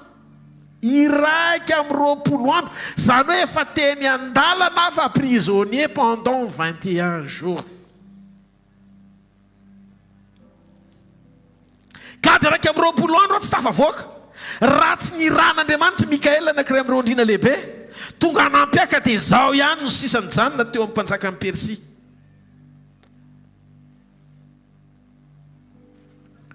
Zany hoe tamin'ny fotoana nahatongavany bloqué Gabriel ndraiky amin'ny 20 andro fa rehefa mivavaka Daniel débloqué Gabriel hitondra an'ilay message satria ny rôle ny Gabriel tsy nentin'ny Mikaela mihitsy. Nyray messager nyray niady amin'ny fahatanteran'ny programme ilan'Andriamanitra ho atonga an'ilay Gabriel ho délivré hitondra an'ilay message ho ao amin'ny Daniel. Eno ilay izy mba fantatrareo ve be dia be ny mpanompon'Andriamanitra tsy hoe Andriamanitra ny tsy te hamaly azy fa hanana ny Satana fahefana managada ny anjeliny tsy afaka handeha hitondra sy délivrer ny valim-bavany satria mbola misy toetra tsy voadio amin'ny afo ao anatiny. raha mbola misy compromis erahantsika amin'ny devoly ny amin'ny zavatra tsy tian'Andriamanitra tokony hainantsika nefa mpandeferantsika n'Andriamanitra dia zao miainanao Andriamanitra satria zanany ianao irany anjely fa tsy tonga any aminao mihitsiny ny antony satria gadra le anjely na tokony hitondra valiny ara-potoana azy tsy tonga faingana ara-potoana ny zavatra rehetra satria ianao tsy mety miova ianao tsy tena mety mibebaka marina me tsara velatsiona atren'Andriamanitra zany tsy miankina amin'ny fomba ampiasan'Andriamanitra atsika sy ny teny zay toritsika fa miankina amin'ny teny iainantsika sy teny jorotsika mety tsy tokony hitiavana avy Andriamanitra zany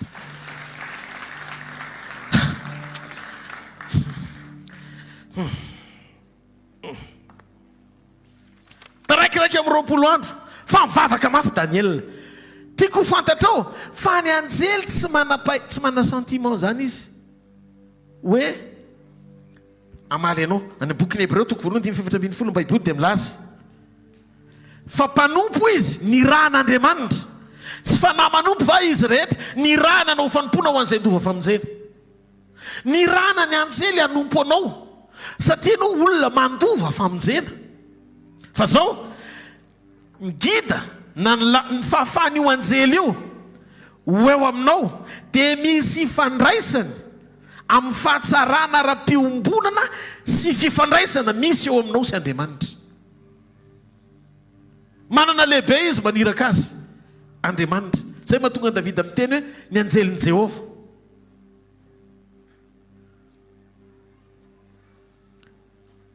ovetsika ka misy olona gadra ny anjara voatendriny satria ny anjeliny lasa voafetsy hitondra an'izay valiny tokony ho azy noho ny tsy fanajan'izay olony zay an'Andriamanitra zay le problème ianao zany mety miady be miantso ny anaran'i Jesosy nefa ianao tsy mizotra ao anaty plany mpanafahana tsy miaina ao anatin'le planina sy programma mpanafahana zay no mahatonga antsika manetsika ny herin'Andriamanitra Andriamanitra amin'ny alalan'ny fahamarinany teny zay toritsika anova sy ampijoro anao amin'ny sitrapon'Andriamanitra aloha mba hanamora ny fifandraisana misy eo aminareo mianaka anetsen'Andriamanitra ny anjeliny sy anyrahany an'izany amin'ny anaran'i Jesosy ho eo amin'ny fiainanao tsy miasa mihitsy ny fanapahana sy fahefana satria tsy mijoro ianao ho an'Andriamanitra tsara ianao eo fa ny anjely gadra satria ianao mbola misy fampiraharahana amin'ny devoly amin'ny fanao tsy araka ny sitrapon'Andriamanitra mandraka androany ianao vesara ny vesatry ny fiatsaram-belatsiany 20 taona ianao manompo ihany mahalala teny-pahamarinana mandre teny fiainana fa vesara ny felonana iny miavonavona miteny ratsy dia nefa ianao amin'io manantena fa Andriamanitra maly ianao hitanareo manetsika ny afo ny fitsaran'Andriamanitra ny tsy fanajan'Andriamanitra le ratsy koa amin'io ianao tsy tiany matoa ampidiriny an'le toetrany ianao ny tiany potehana dia ny toetrany ny afindra ao anatinao dia lasa tsy manaja an'Andriamanitra nareo sy le devoly zany zanak'Andriamanitra isany mila fijoroana sy fahatanterahana eo am-panomponan'Andriamanitra ny amin'ny sitrapony izay ampahafantarina atsika no tsika hijery olona anankiray raha voapura ny fijoroana tsy mandaitra ny afo lasa afo fandiovana le izy fa tsy afo mandrendrika le izy Sadraka Mesaka i Abednego vakio Daniela 7 tsy nandoran'izy telo lahy le afo satria nihita amin'ny fijoroany Andriamanitra tsy nanaiky iakohaka tamin'ny sampy sary ny olona volamena izy telo lahy fa Andriamanitra reny ny ankofany ary rehefa natsipy tao anaty afo izy telo mirahalahy dia nijeren'ny afo fotsiny fa tsy nidorana tsy mahita olona ny afo hoe olona ny any tafiditra ao fa mahita afo ny afo hoe mirehitra ao an'Andriamanitra ireo sana angatsy marety aka ao an'Andriamanitra afo fandonana na tonga ny zareo tsy mahita ao izy telo lahy tsy mahay fa lena ny mpitelo lahy mahay zany hoe eo ny eo dia misy fiavana hoe rety tsy may a rety tsy may. Andriamanitra tsy atsika lalovina amin'ny sentiment hoe misy zavatra heverinao fa marina nefa tsy tiany dia izoranao dia amaly anao izy. Zay mahatonga baiboly miteny aoka ianareo mpiaino mpakatoa fa tsy ho mpiaino mpanadino ka mitaka ny tenanareo. Ny marina tsy olona namitaka anao fa ianao mamita tena, satria rehefa fantatrao marina dia anjaranao no mijoro amin'izany. Ary rehefa mijoro anatin'ilay fahamarinana ianao dia Andriamanitra manavaka anao tsy hitovy amin'ny hafa. Andriamanitra tsy mba tsy marina izany ka nadino ny asa tsara rehetra. Io le atao hoe fijoroana miaraka amin'Andriamanitra. Inona hoe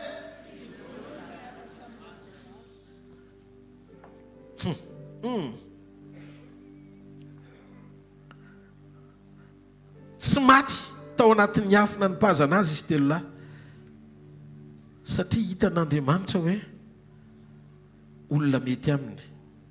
Fa maty le telo lahy nanipy satria tsy fantatr'Andriamanitra hoe olona tao aminy. Rehefa nao marina tamin'ny ratsika ka vita fibebahana marina dia tsy mandray tamintsika io afo fitsarana io, fa ny mandaitra amintsika dia ny afo fanadiovana. Zay mahatonga ny Korintiana faharoa toko 5:2 milaza 2:1-2:2 hoe voavidin'i Jesosy tamin'ny rantsika ary izay tsy nalala ota nefa nataony ota hamonjy antsika mba ho tonga fahamarinan'Andriamanitra ho aminy kosa isika. Zany no antony mahatonga ny Jaona mpanao batisa, izy manao batisa ny rano, zay vao alefany ianao manao batisa ao amin'ny fanahy sy afo. Rehefa manaisitra an'izay tokony no esory ny rano dia tsy fitsarana no entin'ny afo fa fanadiovana.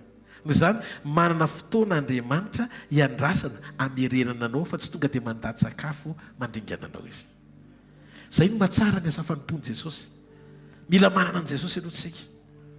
Zay vao miseho ny voninahitr'Andriamanitra. Fahatelo ny afo dia fanehoana fankasitrahana sy fanamarinana anao. Tantara faharoa toko 7 ny 1:1 ka hatramin'ny 2:2.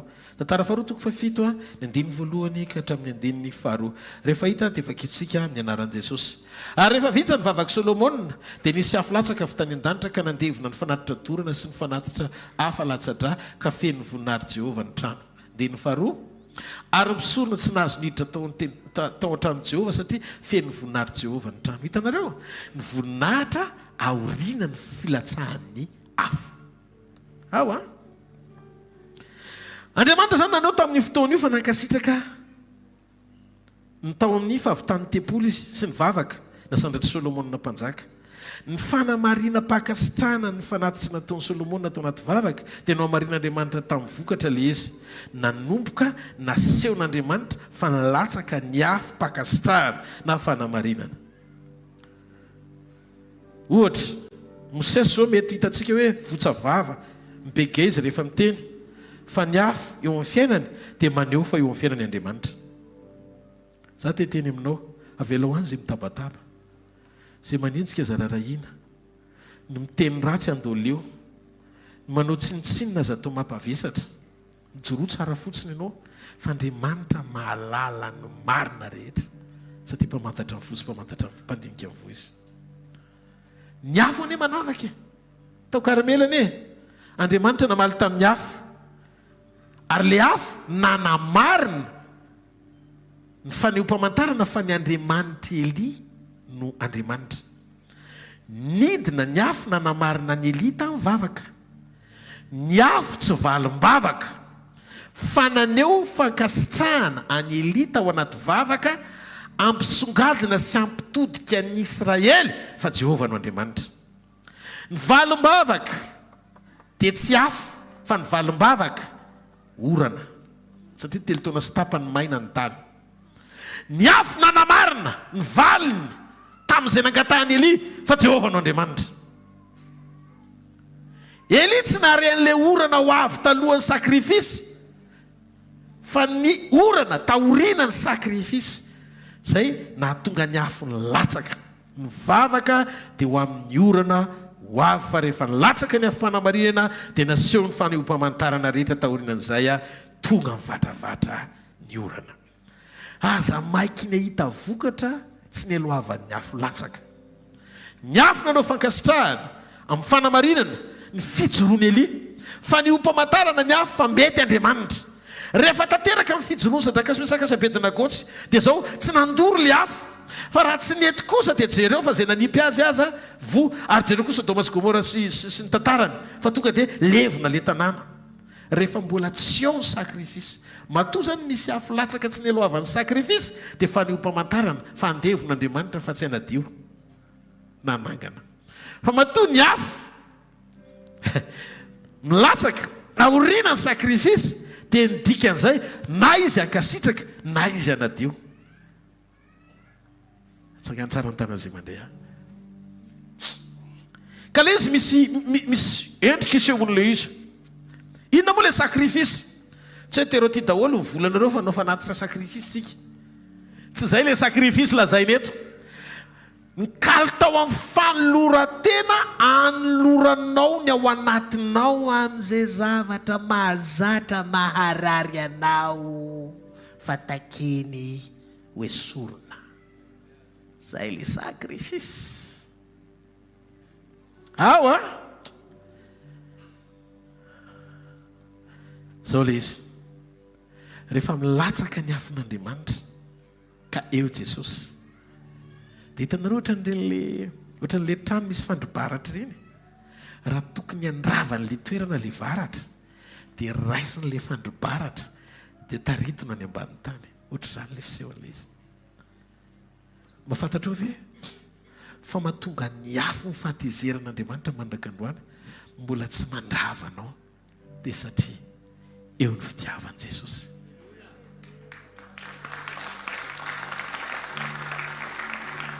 Eo ny fitiavan'i Jesosy. Manjary paratonera le izy a, manaisitra ny varatra tsy ho any aminao fa vilin'i Jesosy any amin'ny toerana hafa no sakrifisy nataony. Dia ilay afo-pitsarana ho an'ny hafa ny tonga fankasitrahana sy fanamarinana anao no ny aminy nataon'i Jesosy. Atoloro ny fonao ho an'i Jesosy, mijoroa ho an'i Jesosy mba hisy hanamarinana ianao. Na eo amin'ny fiainam-piankonanao, eo amin'ny fiainam-panomponao, eo amin'ny asa aman-draharahanao ary amin'ny lafim-piainanao iray manontolo, mila an'i Jesosy ianao. Farany batisan'ny afo na zava-miafo ny afon'Andriamanitra. Ny afo koa dia fitaovana andrakofana no fiarovana, sady équipement de puissance na koa hery fanehoana ny herin'Andriamanitra. Ao amin'ny asan'ny apôstoly toko faharoa ny vakio hoe rehefa tonga ny afo dia niova ny mpianatra, manova attitude le izy.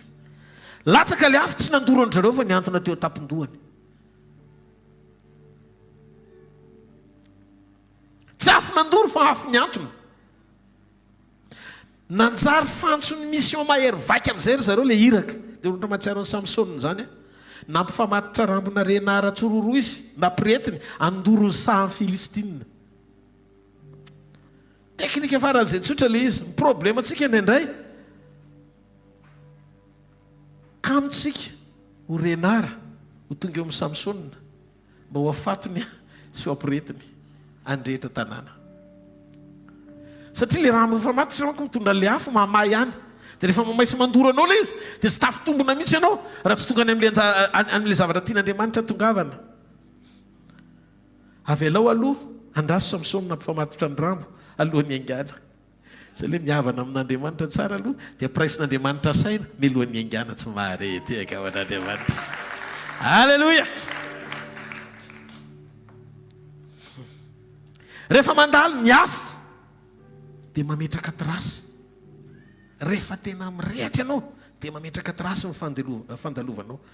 Tany zao tsotatra tany Antsirabe tany nisy fotoana nandeha dia mba nanao reny tourisme reny nisy fotoana dia mba nentin'ny olona dia tonga tany akaiky ny Andrakiba sy ny anina tany dia hoe atio nisy volcano tamin'izany, nandalo tety izy dia dia ahoana ny afatana, hitanao tony trasy tony teto ny lalovany. Nefa efa 40 taona maro lasa mampolo taona be dia be lasa ny sehony zany fa za tyherina ty mbola mahita trasiny le lalan'le afo tamin'izany hoe nisy an'izao dia nisy an'izao dia zao ny vokany. Tsy mila pirofo rehefa mandalo ny afo fa mitranga ho azy le izy satria rehefa eo le afo dia miova ny zavatra rehetra. Zany mahatonga ny trano rehefa mirehitra eo akaikin'le trano dia rovana leo akaikiny satria ny afo mamindra. Ny alalàna fa tena mirehitra ianao dia manomboka mampita hafanana amin'izay miaino anao, zay mandreanao, zay mandray anao, zay miaraka aminao. Mahita afo mirehitra mameno tanàna amin'ny anaran'i Jesosy. Ary zany mahatonga anao manomboka tsy mahazo aina tsony. Hitanareo le manaparitaka n'ireny le hoe any fianarantsony. Mahatonga anao mbola tsy taitra mizara le izy, mbola tsy tena resy lahatra ianao hoe voavontsy. Fa raha fantatrao ny lanja ny famonjena sy ny asarobidiny zany, tsy mahita tory ianao na tsy ho any fianaratsoa azy fa mizara n'le izy amin'ny FBBDB mihitsy hoe andaro tenena rianina mba ho tonga any fa matiako andray famonjena amin'ny fianakaviako. Mandeha ho azy zany. Isaky misy vagina fitoriana amin'ny filazantsara marina ataontsika na ataona mpanompon'Andriamanitra afaka hitanao hoe tsy mpanompon'Andriamanitra nahitaitra ao anaty fivoriana nangon'olona ho an'ny tenany fa tena hitondra ny olona ho an'i Jesosy. Ataovy amen moa. Dia anisan'ny mpandray anjara ianao miazakazaka tanteraka lizy hatramin'ny farany. Mila mandray afo avy amin'Andriamanitra isika satria Andriamanitra tia hanova taranaka, hanangana olona be dia be amin'izao ny faran'izao amin'ny alalanao. Hoeto ny afo ny filazantsara. Fa nanova ny Petera sy Jona sy Jakobo ireo afo ireo dia afaka hanovanao ihany koa. Maria farany avy amin'ny Maria tonga dia niazakazaka nakeo amin'i Jesosy lany ny divay. Anaka lany ny divay fa maninona izy nanao an'izany? Misy zavatra tia ny Baiboly tenenina ao anaty fonosana. Any an-trano zany efa fiainany zareo, lany ny sira dia misy ho azy. Zareo zany tsy mba mandeha amin'ny épicerie zany mihitsy. Fa zavatra tsisy ao dia mitranga ho azy izay ilaina satria ao Jesosy dia zatra n'iny Maria, lany koa ny divay dia tedaviny tohizanany le izy. Ny ao an-trano izy tsy mitaraina fa miainan'le izy isan'andro. Misy zavatra iainan'ny olona fa tsy iainan'ny hafa. Tehiteny aminao misy zavatra iainan'ny olona be mihitsiny fa ny tsy fiainanao an'le tsy midika hoe tsisy le izy. Ary raha mba mijoro le olona vavolombelona mitena misy zavatra trazazako ve dia marina. Maria ny anontaniana fa tonga to izy Maria lany ny divay anaka satria ny ao an-trano raha vao misy lany manao fagagana foany Jesosy. Zany hoe miaraka amin'i Jesosy zany ny eo tsy lany, ny eo tonga ihany. Amen. Tsy dia sahirana zany ry Maria.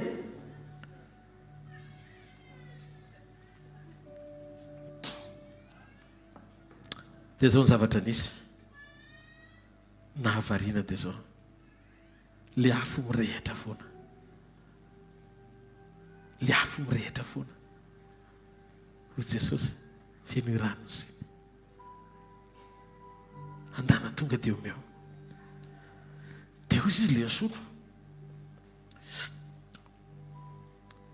tena tsara izy zany ary ianareo mitahiry ny divay mbola tena tsara lavitra noho voalohany ny olona ny tsara aloha vao ny ratsiratsy kokoa fa ianareo mitahiry ny divay tsara mandraka ankehitriny miaraka amin'i Jesosy mikendry ny farany hatramin'ny voalohany izy. Aza miantoka izay tsy vitanao fa izay asain'Andriamanitra ataonao atovy. Aza maka ny toerany miezaka amin'ny alalan'ny herin'ny sainao maneke an'olon-tena anaiky hovainy mba olona vita batisan'ny afo ianao. Zay ny zava-miafina ao ambadiky ny afon'Andriamanitra. Amen.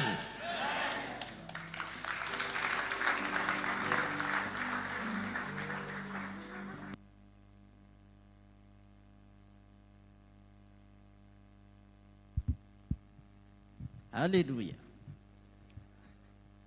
I Jesosy tsika rehetra andaontsika may voninahitra an'Andriamanitra mifanatitra androany. Ataovy anatin'iny boxa iny zay rehetra ao anatin'ny fonao ka hamangin'Andriamanitra anao androany na mety pafolo-kareny zany na mifanatitra hoentinao na koa mety sakrifisy ataonao an'Andriamanitra satria manana asan'Andriamanitra ho atrehany tsika tsy ho ela dia anatanteraka fitorina ny filazantsara ny fianaratsoatsika dia ataovy izay rehetra azonao atao anomezam-boninahitra an'Andriamanitra. Dia ny programantsika rapitso maraina amin'ny 7 eto ihany ny fotoanantsika, miaraka manome voninahitra ny tompontsika eto amin'ity toerana ity amin'ny firaisana latabatra amin'ny tompo amin'ny 7 maraina ny fotoanantsika rapitso dia manasanao anatin'izany ary aorianan'ny fotoana ny sampana rehetra dia miaraka ndray miombina ao anatin'ny fanomanana ny croisade any Fianaratsoa. Dia ny herinandro ho avy iny tsisy miova ny programantsika, ny fotoanan'ny sekoly latsinainy, ny talata, ny alarobia etsy amin'ny Saopiu ao amin'ny rihana faharoa. Anasanantsika ireo fotoan'ireo amin'ny 7 maraina ny fotoanantsika amin'ny sekoly dia anasanantsika latsinainy miaraka miatrika ny sekoly ho an'ny famahana olantsika ny talata, sekoly ny fanasitranana ary ny alarobia sekoly ny tokatrano sy ny fitahim-panahy. Dia anasanantsika ireo fotoana rehetra ireo miaraka miombontsika ao anatin'izany mandray tenin'Andriamanitra ary dia matsiaro mihitsy tsika hoe hitanareo le mijoro vavolombelona teo zao any amin'ny fotoana ny sekoly amangin'Andriamanitra hitahian'Andriamanitra atsika ao anatin'ilay tenin'Andriamanitra raisitsika dia tena porofony Jesosy mihitsy hoe ny fotoana rehetra ny rendez-vous miaraka amin'ny Jesosy eto amin'ity asa fanompony ity dia tena marininy Jesosy tokoa amin'ny alalan'ny teny, amin'ny alalan'ny zay rehetra amangin'Andriamanitra atsika ao anatin'izany. Dia mazotoy ianao mifandray amin'Andriamanitra ao anatin'ny teny. Aleloia. Dia akoatran'izay ny programantsika fanambara teo ny fotoanan'ny croisade izay ho tanterahana any Fianaratsoa mandritra ny 3 andro 28, 29, 30 juin ho avy izao. Dia anasanantsika le izy fotoana miavaka miaraka amin'ny Jesosy ireo fotoan'ireo fotoanana famonjem-panahy an'rahan'Andriamanitra atsika ndray ao anatin'izany fitorinan'ny filazantsara izany. Dia akoatran'izay moa dia entanintsika rehetra ao anatin'izany fanomanana ny croisade izany raha manana etaeta ianao andeha amin'ny fotoana io any Fianaratsoa io dia mila misoratra anarana. Aleloia. Mila misoratra anarana manantona ny pasteur Sandratry nareo na i pasteur Nirina no mandray an'izay listan'izay rehetra te andeha ho any Fianaratsoa satria misy karazana taratasy ihany ao fenona zany karazana ohatran'ny lettre d'engagement ho an'izay te andeha. Dia mba tsara ho fantatra aleo tsy misy olona hoe tonga dia hoe za te ho any dia tonga dia tonga any ianao dia milatsaka parasute ianao tonga any dia any voagaga ny olona rehetra. Fa aleo mba fantatra daholo satria matotsika mandeha any dia amin'ny alalan'ny asa fanompoana izay ny andehanana any. Dia mba miaraka fantatra daholo izay rehetra te andeha dia mba misoratra anarana alohan'ny andehanana any. Da iny Jesosy tsika rehetra. Zomatsika dia miverina somatsara eto amin'ity toeran'ity amin'ny 4 oratolakandro ihany ny fotoanantsika amin'ny herinandro any. Dia io efa hitanareo manasantsika rehetra ny Nicolte any Antsirabe ye amin'ny 15 juin amin'ny ray sasany rapitso zany rapitso mbola tratra zany amin'ny ray sasany adiny 5 eo mandeha makany Antsirabe. Da i Jesosy tsika rehetra fa mitondra bavaka atsika mba ho amin'ny fahatanterahana zany programme zany koa fa programmena famonjem-panahy zany. Da iny Jesosy manasanao hitsangana re hijery ny tananao dia vavaka tsika misaotra ray amin'ny anaran'i Jesosy dia misaotra ny amin'ny fahafahanay mijoro mitondra mifanatitra eto anatrianao makasitraka fa ianao no nitasy nanambona ny tsirairay avy ary miverina izay manome voninahitra anao amin'ny fanatitra androany satria tsisy nininona avy aminay fa avy aminao ny zavatra rehetra ary izay no averinay aminao. Makasitraka tamin'izay rehetra nitahinao ny tsirairay avy taony nanome ny fahafolo-karena ny sakrifisy ny fanatitra tamin'ity andro androany ity mba hita ny fankasitrahanao azy Andriamanitra hoanao voninahitra mandrakizay ary misaotra ny amin'ny fahafahanay mijoro eto anatrianao tondra n'izany fanatitra izany dia nirina indrindra Andriamanitra izany fankasitrahanao izany. Voninahitra kosa tolotra ao anao tera sy laza ho anao mandrakizay amin'ny anaran'i Jesosy.